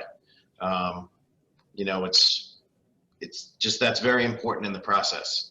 Yeah, if I could just interrupt, I'd like to concur with the chief as to that issue. You know, from my perspective, it's very difficult for me to undertake any kind of enforcement action unless there is a good record And the first step is for any member of the public, if they see that kind of behavior, they should call the police. They shouldn't call their council person. They shouldn't call their mayor, although they can do that afterwards. If they call the police, I think our response time is under a minute in this town. The police cruiser could be right down the street and be less than a minute. So by the time they reach out to, somebody on the governing body, the person's long gone. And that's really not serving anybody's benefit, certainly not theirs. And what makes it difficult is I will have no record to take any action before any Superior Court judge if that was necessary. And I don't think it will be based upon the response of Ponchos. I think they're really trying to hold the line now. But from the chief's perspective, it makes it very difficult because it's a lag in time. You know, if that person is drunk enough to be doing something, they might be drunk enough to get in a car and hurt somebody. So, it's important to call the police and not to reach out to elected officials. They are not the police. And quite frankly, I would rather them not be involved in the process. And frankly, if they call me, I would call the police. So they should just do it directly rather than using us as an intermediary. I agree. I think that's the way to go. People may be afraid about, they're going to be targeted afterwards, but, what kind of quality life are you going to have? And all you have to do is just call. The police will take care of it from there. Yeah, but we wouldn't tell someone that we pull up to who's doing something, a 1, 2, 3 prospect called about you. We wouldn't say that. We would just pull up and take care of what we need to take care of. So I just want everyone to know we are taking that very seriously, but for me, it's a little frustrating to see in an email 3 days later that somebody was doing that, because I would love to have our guys, catch that in the act and put an end to it right then and there. But anyway, over the weekend, only 2 summonses were issued, but we're going to continue that quality of life detail, I called it, for the time being, because it has been, the crowds there are very big, and that kind of leads into the traffic end of it. And I'm going to start with this. Very often, we get called to parking complaints that in the complainant's mind is a parking complaint, but they're really not violating a traffic law or parking rules, so to say.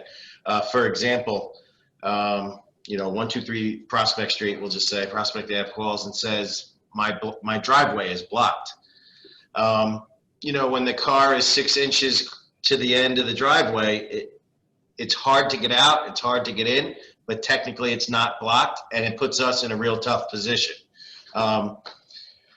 We are working on, so that's an example of things that have been happening. We're trying to, enforce all state laws all the time in the area. We were trying to work with Ponchos to the effect that they have no parking lot. So we were trying to issue written warnings to people for the first, week or the first time we see a car that's illegally parked, because on Prospect between 6 and 10, Thursday through Saturday or Wednesday through Saturday, there's no parking on one side. So, for those 4 hours, there's no parking. Very often people violate it, and we were trying to work with everybody and issue written warnings. It looks like a ticket. People think they got a ticket. They say, okay, I got a warning, in hopes they wouldn't do it again. That's one end of Prospect. The other end of Prospect has been picking up the overflow as you go north on the north end of Main Street. We put up some emergency no parking signs to try and push some of the parking to the municipal parking lot or to the senior center, which the mayor and Kevin Kelly have approved for overflow parking after certain hours. And it really wasn't being used over the last week or two. I don't know if it hasn't caught on or what the deal is, but I agree that they should look into valet parking. It'll put a lot of this to rest. When there is parking allowed on both sides of Prospect Ave, which is right around the corner from Ponchos, we have realized that it is hard to get an emergency vehicle down the block. So we are looking into one side parking only. That will cause more parking issues as far as on other blocks, but we're hoping it goes to the parking lots that we've offered as as overflow parking, I call it. See, we're kind of trying to do our best. I've spoken to the owner of Poncho's a few times. He's been receptive, pretty much, as receptive as you can be, I guess, to the parking issues. But the quality of life issues, I haven't mentioned to him, because as long as they're not over-serving people, what people do when they leave, I don't really think we need to be telling him about that much. He knows there's issues, but I don't want to blame him for something they're not causing or involved with. Lieutenant DeGenio is our traffic officer. That's his job now, Monday through Friday, or whenever traffic concerns need. So he's going to be working with people on the Zoom here tonight, and me, and Poncho's, and Main Street businesses to try and fix these parking issues. That's pretty much all I have, unless anyone has any questions on. I do. Good. I just need that for me to clarify some things. What is the responsibility of the owner of this restaurant to allow someone to be over intoxicated? I mean, wasn't there some sort of, I don't know what you would call it, but. Well, they're not allowed to overserve anyone, and that's a rule at every bar. But I just want to chime in and say that we haven't had inebriated people in the neighborhood. You haven't seen those inebriated people, Chief? I have. Okay. My other question is, are you allowed to go in if I order a meal? Can I also order a drink to go out as a takeout? Yes, Takeout? They have takeout drinks, yes. Under normal circumstances, by law, no, you cannot. But they did issue an executive order to permit it, unfortunately. You can now, under one of the earlier executive orders, get drinks to go. It was Governor Murphy's way to try to allow the bars and restaurants to survive somehow during COVID, before we even had outdoor dining on the table. That was at the height of the pandemic at that point in time. In terms of a bar owner's responsibility, there are various laws, including dram shop laws, that require them that they cannot serve a visibly intoxicated person. All right, that's the standard, and they have to be visibly intoxicated. Unfortunately, bad behavior doesn't necessarily mean you're visibly intoxicated. You could have one drink and be emboldened by the drink to decide you're going to relieve yourself on someone's lawn. That's what I was referring to before. The people that we wrote summonses to, according to the police officers, the people had been drinking, but were definitely not inebriated. We did not come across that in the past. We were out there about 10 hours a day, to tell you the truth, over Thursday through Sunday. So that's what I was referring to. I know some people come out of there inebriated, though. You're right. That probably happens at every bar. And that said, again, just before you jump in, Councilwoman, if you do see something like that, you should reach out to the police, as should any resident. We should make the residents aware that they should reach out to the police, because the bottom line is we need a report. They start out with what's called a CAD report, which is just the incident. Then there may be a full-blown police report from there of an arrest, and that's the kind of thing that can be considered if there was a question as to licensing in the future. I don't think there's going to be, but let's assume that this bad behavior gets worse and worse. There's got to be a record made to take any kind of action. Right now, we don't have a record, and with all due respect, while I take what you're saying to me, that you saw someone inebriated walking down the street from Poncho's as being from the burning bush, that doesn't help me in court. We need some sort of documentation of that to be able to do anything if it's necessary. Not saying it's going to be. I don't want to prejudge anything. I want to keep an open mind. I question the council to keep an open mind. So, Chief, I didn't. Right, and we have to reiterate the fact that we're not picking on Poncho's. We treat every business the same. If we see bad behavior at any place, we're going to address it. And going back to what the chief said, yeah, I want to thank him and his guys for helping to try find extra parking and going over some sort of global plan. And I want to thank the DPW. The DPW went in and put some extra fresh lines on the American Legion parking lot, and we added new signage. We put signage up on River Road, on Main Street. We're trying to make it easier for them to get there. And I know the chief has talked to Ponchos. We're encouraging people to go to that lot. We're encouraging people to go to the senior center. So we are attacking this from all different issues, working together to keep that balance between residents, quality of life, and productive business. Which And- I passed by on Saturday, then there was not one car in the senior center parking lot, but the Demorest Avenue was lined. Right. It's always like that. Right. Also, They're with getting there. regard We're getting to- close. With regard to the enforcement, quote unquote, I know it's town-wide.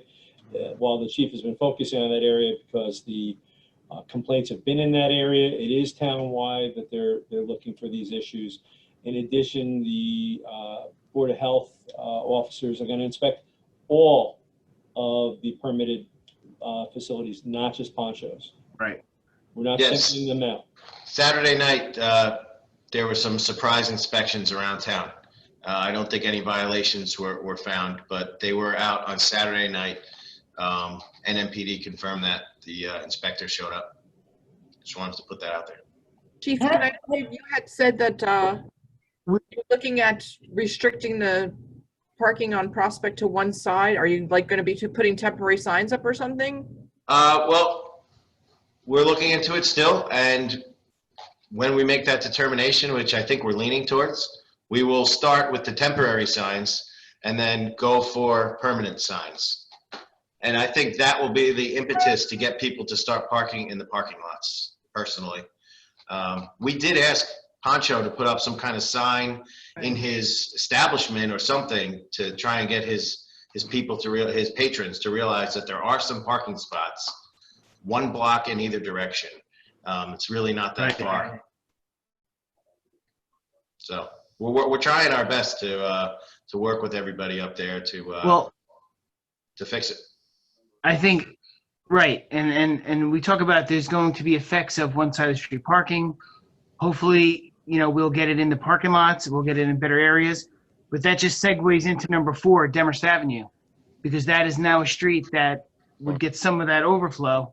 So why don't we talk about what we want to do there as well, because it's all connected. Right. Mayor, I saw a couple of hands go up throughout the course of this before we jumped to Demorest. I think every council person at one point had flagged trying to say something, so. Well, I was wondering, I mean, we talk mostly about Ponchos, and we apply everything we say to all the restaurants in town, but have there been many incidents at the other restaurants? Lately, no. But in the past year, yeah, we generally have issues at the at Barrel and Brew once in a while. We've been down to Sanzari's restaurant a few times over the past few months. Those are the ones that popped in my head off the bat. Every once in a while, we have to go to 201, which I think I heard closed down, so that won't be a problem going forward. Oh, I hadn't heard that. I believe that's true. Yes. Okay. Unfortunately. And our quality of life detail, I should have said that earlier, was concentrating on all places in town serving alcohol, but we were focused on a recent complaints. So, a little more time was spent at the north end of town than the other places I just mentioned, but we did not go there. We had eyes on those places too. Thank you. You're welcome.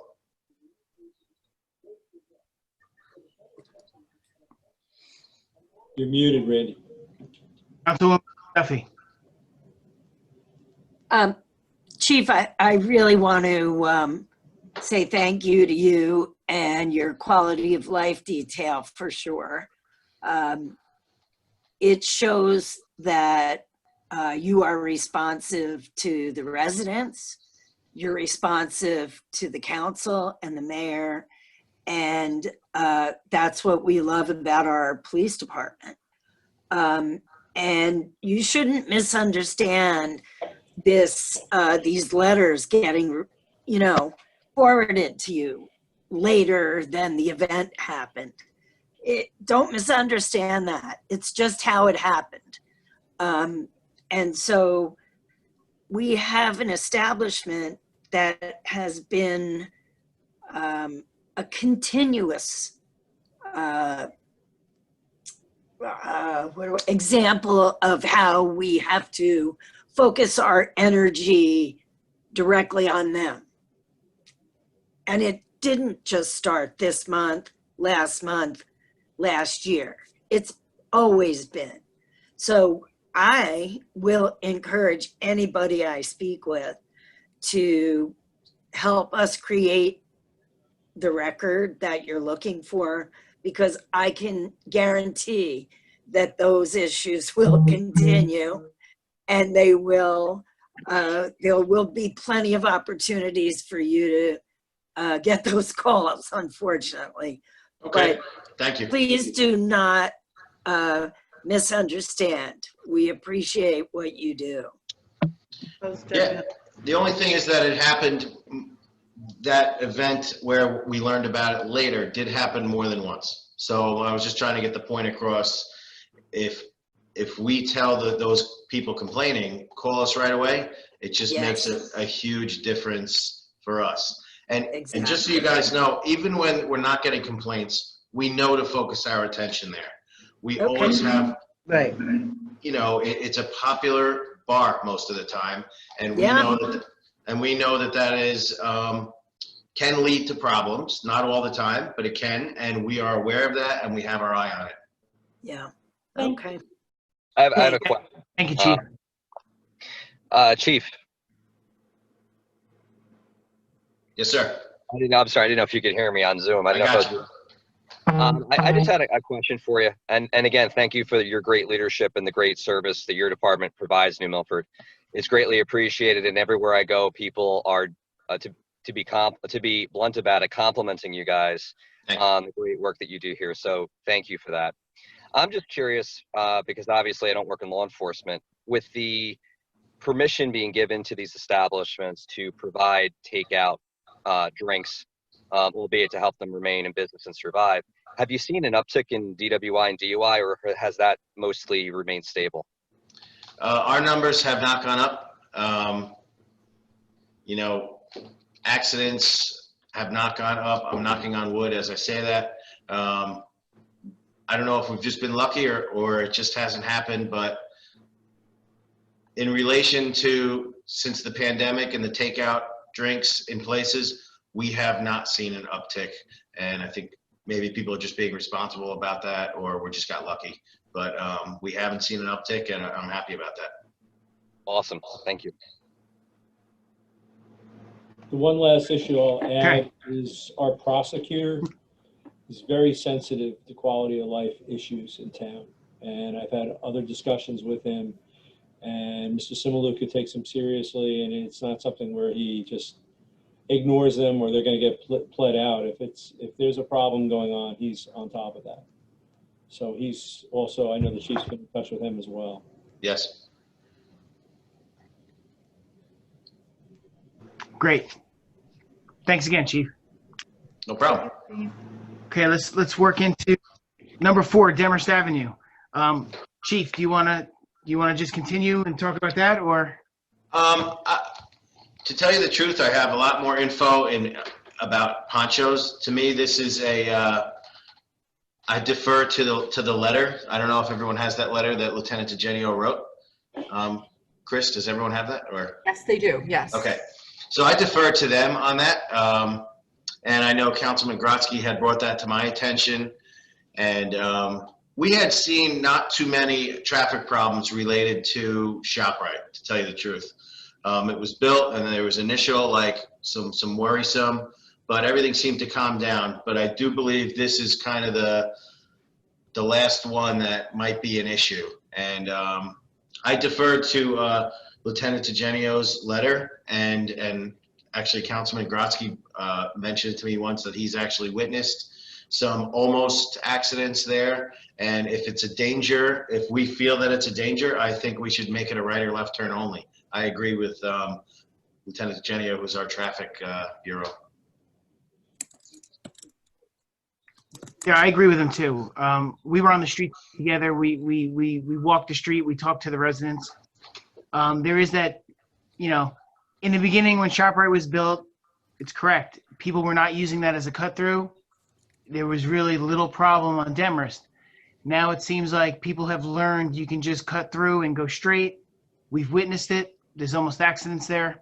The other issue we're having is some of the smaller type delivery trucks, like the English muffin truck and the Twinkies guy, are Yeah. using Demorest Ave as well, other than going in the way they're supposed to go in. We can So go that's, speak. residents are. We're going to speak to the manager of ShopRite again, managers. We have spoken to them, but it's been probably 2 months since we brought this up. We were all over it in the beginning, and we thought everybody had the right routes and the right entrances, but according to the residents of Demorest, it's a pretty common thing that, like you said, the English muffin guy will come down. So we're going to try and reach out to them to get the message across that is not the road to use. We have a specific entrance for that on Main Street, and we want them to comply with that. So hopefully this traffic, these traffic signs will help alleviate that. I think it will, and I know Lieutenant DeGenio thinks they will as well. Yep, I spoke to Nick, and he said this is probably the best move to do there. And I agree with him. He knows what he's talking about. I'll prepare the ordinance for introduction on the 14th. Okay. We can move on to number 6, online payments. And I think Chief, do you just want to hang around until we introduce the ordinance and then you can take off, just in case? Sure. Yeah, sure. Okay. I had circulated some information about a company called Seamless Stocks and their proposal to help us move to an online application and payment system. As you know, right now, we have the ability to collect property taxes online, and we have the ability to take recreation registrations online. We were looking at some options to extend that service to other areas of the borough. The thing is, we have a ton of forms in each department, and we were looking at doing some of the ones that would be more turnkey, and I talked to the person who we're working with recreation because it's something that they could possibly help us with on some other forms. But what we found was, in speaking with the person from recreation, it's a static, fixed entity. They create the form and set it up for the payment, and then there's no changes. There's nothing else that we can do with it. With working with Seamless Stocks, what they do is it's a platform, and they say other companies do it for individual departments. They do it for the entire borough, what they can do for us. And it gives us the ability to digitize, as many forms that we would like to do and collect the online payments. It's flexible enough that you can scale it to all the departments. People can attach documents. They can save and retrieve their documents so that they don't have to finish it when they first go online. They can e-sign them and submit them. The difference is it's a little more expensive, but after my initial meeting, I spoke with the mayor and I said, it really depends on what our goals are. And if our goal was to be able to just digitize a couple of forms to make life a little easier in some arenas, it might pay to go with the smaller scale. But if our goal is to eventually come to a point where we've digitized all of our documents and anything can be done online, then I would recommend that we work with Seamless Stocks, because they offer, a scaled version that I think would be the way for us to start, which gives us the ability to digitize 50 forms and allows us to have 3 users. So 3 different people would be able to actually go into the system and upload forms. There's an annual cost because it's a subscription in addition to an initial cost. So the initial cost is $1,500 they call it onboarding. And then the subscription is, the first subscription is a $4,500 annual charge. And it goes up from there. So as I said, I think the recommendation for us would be to work on the lowest end of the platform to get started. And if the council is in agreement, I would like to move forward with that and have a resolution for our next meeting. I see Councilwoman San Yusen has a question. Yes. Mhm. Yes, Chris, you said that this is expandable. Do you see this once the borough has their documents organized? Do you see this expanding possibly to the committees and commissions being able to use this service for their communications? Well, I mean, if it's a form that somebody would be filling out for something, yes.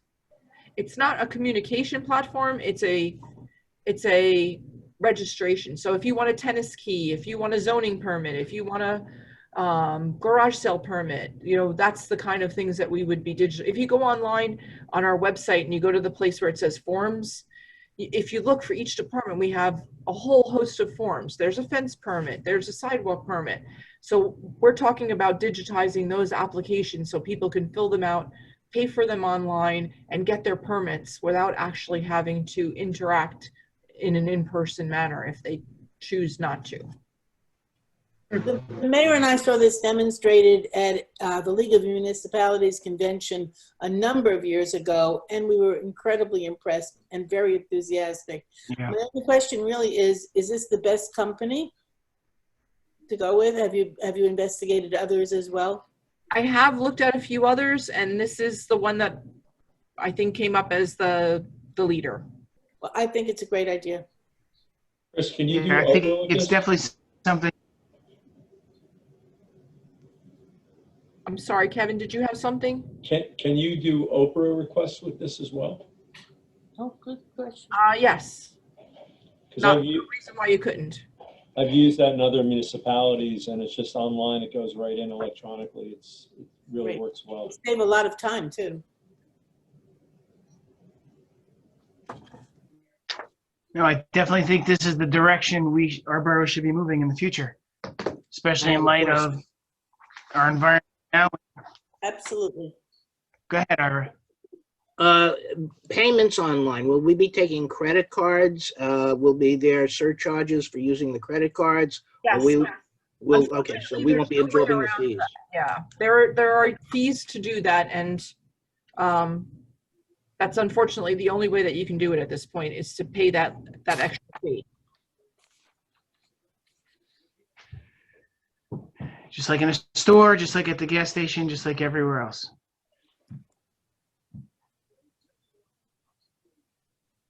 So this would be an additional service. So This wouldn't be instead of, people could still drop off at the mailbox. Okay. Yes, an additional service, yes. We'll always be willing to take things in person. An appointment. For now. For the near future. Yeah. Okay. Schedule updates. Just a quick few updates of things that are going on. The New Milford Recycling Center is back to their normal operating hours. So now it's Monday through Saturday, 7 a.m. to 3:30 p.m. I will post that on the Office of the Mayor's Facebook page as a reminder. The New Milford paper shredding event in the New Milford Swim Club parking lot will be Saturday, September 12th from 9 to 1 p.m. There'll be another one on Saturday, November 7th, 9 to 1 p.m., same place.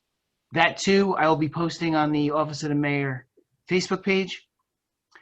The New Milford Municipal Alliance Fishing Derby. As of right now, it is scheduled for Sunday, September 13th. This is going to be a pre-registration required event. And fall sports, which include New Milford Recreation and Travel Soccer and New Milford Travel Softball. Right now, their tentative start dates is in mid-September. And just please, everyone, keep in mind that schedules are subject to change due to our COVID situation in town. So those could all change. And I believe we still have the car show, which is taking place on October 4th in the old ShopRite parking lot. I believe that is still happening. And with that, we can move on to number 8, which is the administrator's report. Yes. Short report.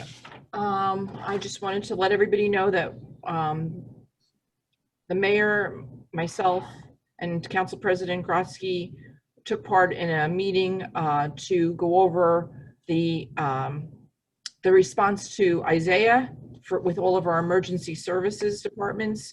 We held that meeting on August 20th to discuss what went well and what we can improve upon. It was a very good meeting. I think it went well, and that everybody, got a lot out of that. And we created an email group with all emergency service contacts to help facilitate communication during our events. So that's something else. I want to let everybody know, as I'm sure you've already heard, the general election is scheduled for Tuesday, November 3rd. As per the executive order, most of the voting will take place by mail. Only provisional voting and ADA accessible voting will take place at in-person locations. And the county is planning a meeting for after Labor Day to provide the municipalities with additional information and outline their expectations for the day. Chris, will there just be one polling place open in New Milford, and will that be the VFW? Do you know? It's yet to be determined. I wanted to go back and compare it to the old executive order for the primary, because it says that 50% of the locations need to be open in the county. It doesn't say that 50% of the locations in each municipality have to be open. And I wasn't sure if the wording was the same for the primary, because technically we had two of our locations open because two polling districts are out of the VFW, but 2 is not 50% because we have 9 polling locations. So if we're obligated to do 50%, we're going to have to open up another polling location. I would say probably the library. Right, and we have to keep in mind with the law, the school buildings have to be closed during the presidential election, so we lose school buildings as polling locations this year. No. They have to allow us to use them. They're not allowed to have school. That's part of the EO as well. That schools should be closed, but they are obligated to allow us to use the building if we need to. Yes. And then the only other thing I had was that we're moving back to 2 meetings a month. With Labor Day coming late this year, we're not meeting until September 14th. Okay. Okay. I missed 2 meetings a month, so that's going to be good. Okay, I have a couple of appointments. Can I get a motion to appoint Joe Lunam to the Zoning Board of Adjustment? I'd like to make a motion to appoint Joan Lunam to the Zoning Board of Adjustment. Second. All in favor? Aye. Aye. Aye. Any opposed? May I get a motion to appoint Emily Artola to the Environmental and Energy Commission? I'd like to make that motion to appoint Emily Artola to the Environmental and Energy Commission. Sorry, tongue twister there. Second that.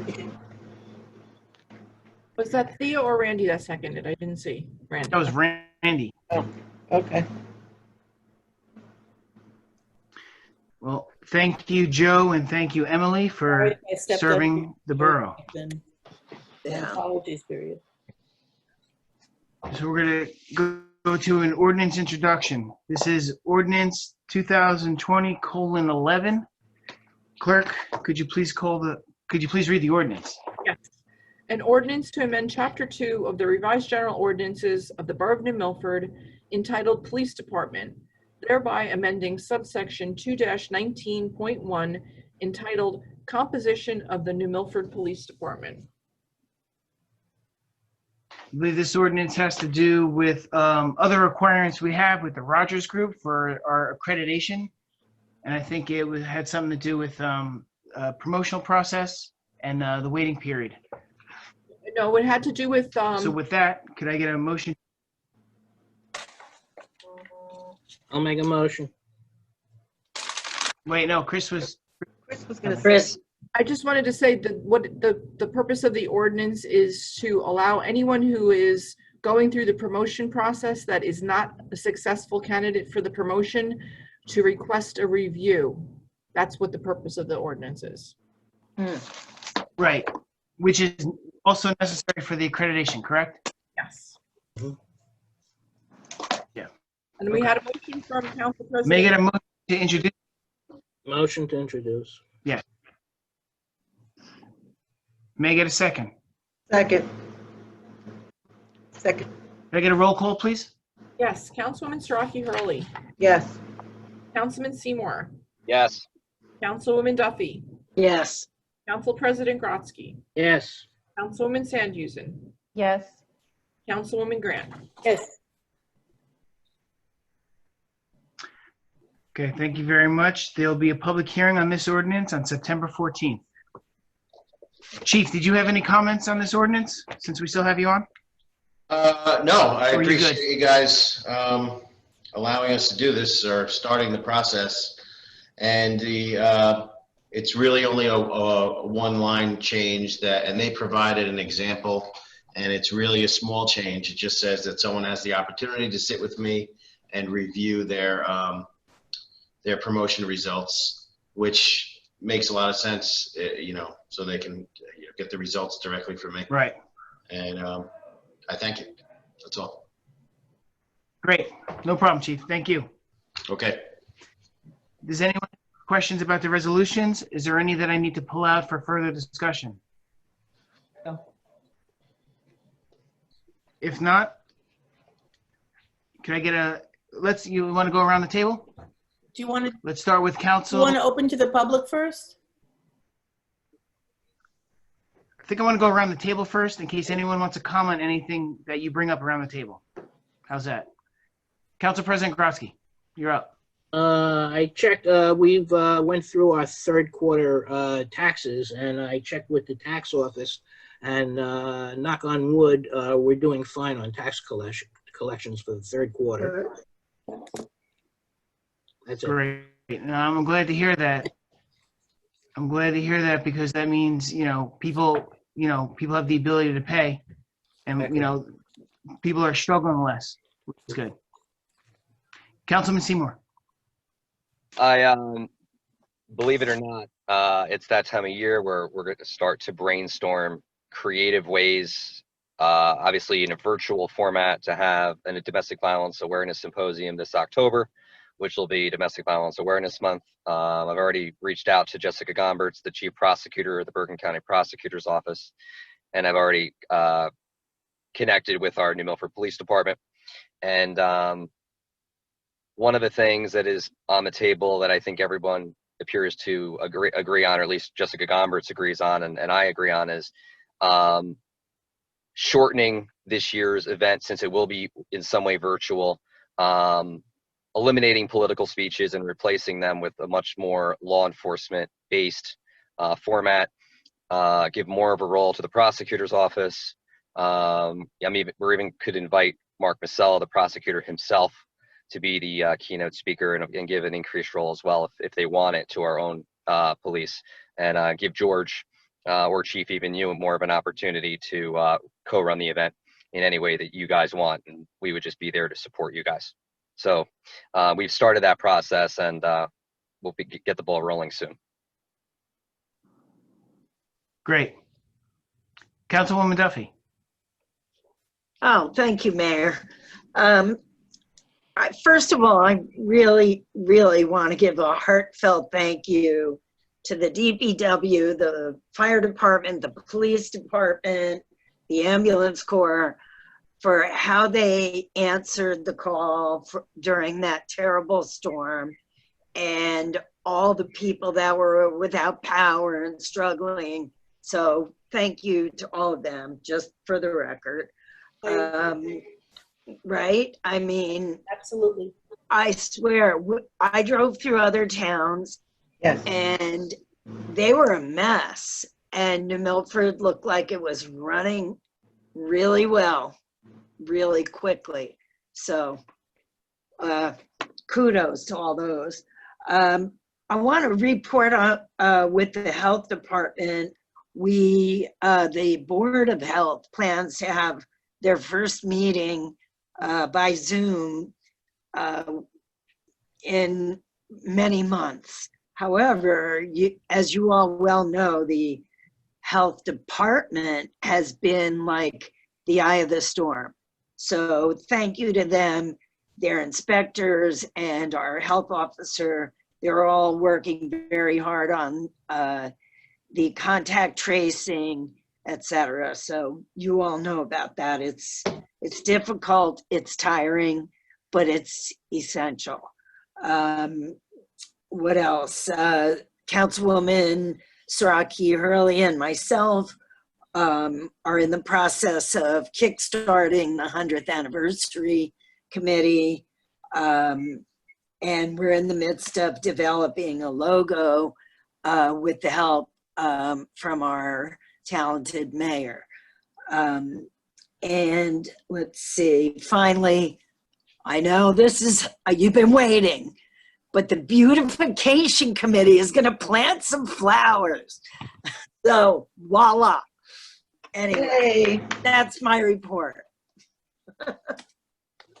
Thank you so much, Councilwoman Duffy.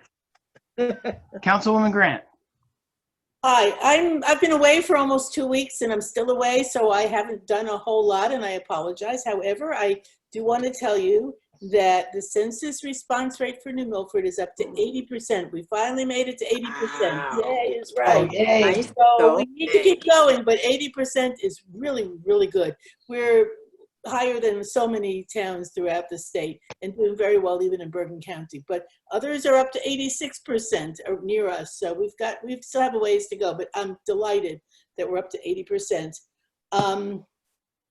And the enumerators have started going door to door. That's what they call the census. Enumerator. They call them enumerators.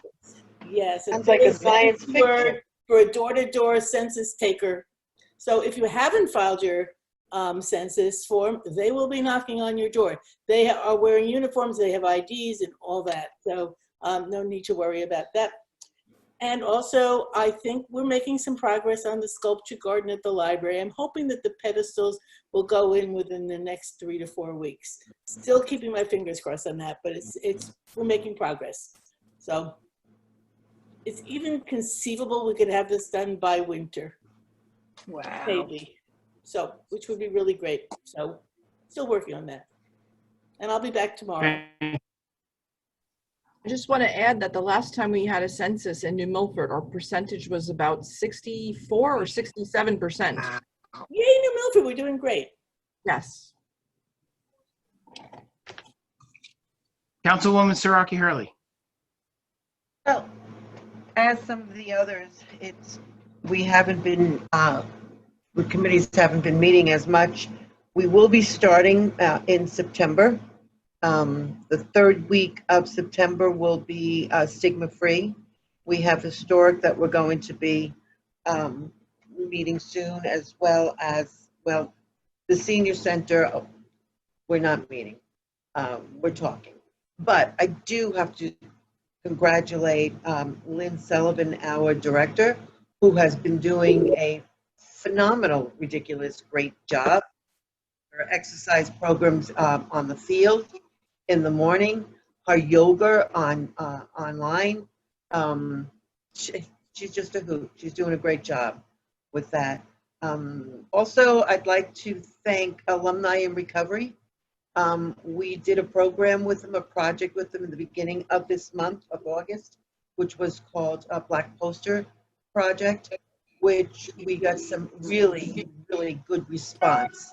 In fact, they actually, the alumni group told us that New Milford was probably one of the best in responses to step in and to see the program. So that was great. And for those who might not know what it is, she had posters of the souls that have lost their lives to addiction. And it was all lined up on River Road in front of the Borough Hall. It was quite phenomenal. She had information out there if anybody wanted to need it, because this is leading up, or August 31st actually, is leading up to September, which is Recovery Month. And just to bring more awareness to this illness, and that there's help out there. What else? Events we'll be getting together working on our Veterans Day, and that's about, oh, the other thing is to just keep a lookout for a date to have a collection for the food pantry. I thought before the school year, well, the school year's not beginning, but we could still do it in August, for collecting for our food pantry here in town. I'll get a date out there and the location as to where. So just keep that in mind and keep your hearts open and helping out. Thank you. That's it. Yeah, Black Poster Project was very touching, very moving event, and yeah, we should be looking for more opportunities to get some food into the food bank. Now that the winter and holidays will be coming up fast before we know it. Very fast. Okay, Councilwoman Sandhusen, you're up. Thank you. Before I speak about New Milford, my liaison, I want to give a thank you, put it on record, thank you to Chairwoman Amoroso, who is now a Bergen County Commissioner. I had an opportunity to be interviewed on the Freeholder, on the podcast, the Commissioner podcast, in honor of Breastfeeding Awareness Month. And so that was from the event that we hosted in February on maternal and family wellness that was very well attended. Our county commissioners were very impressed with what New Milford's been able to provide information and support-wise for the community. Where can we find those podcasts? They are on the website. Which website? Our website? The Freeholder, the commissioner website, formerly known as the Freeholders. Right. So I just wanted to put that on the record, and that was a lovely opportunity to have. The Shade Tree Commission, Environmental and Energy Commission will be beginning their virtual meetings. People can look for that information and those dates. Links to those meetings are on the borough website. The Green Team will be coming up with a date to have an organization meeting. So Chris, I'll contact you and get some more details about what I need to have organized for that.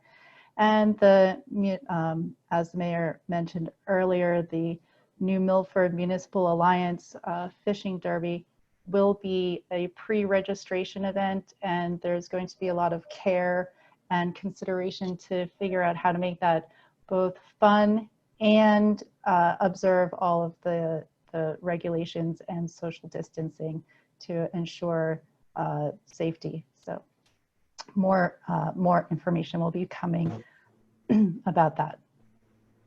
So I'm complete. Thank you. Great, thank you. Mhm. Okay, can I get a motion to open to the public? Motion to open to the public. Second. Okay, all in favor? Aye. Hi. Any opposed?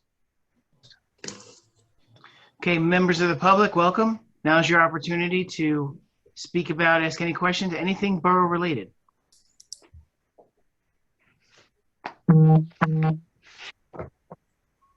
Currently, we have 5 people in attendance.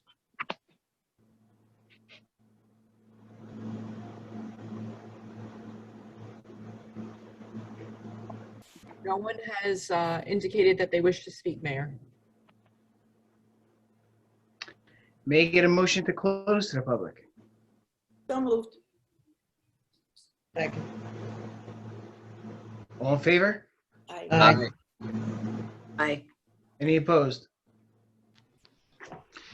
Could I get a motion for consent resolutions 2020:189 through 2020:197? Motion. So moved. Second. All in favor? Hi. Aye. Any opposed?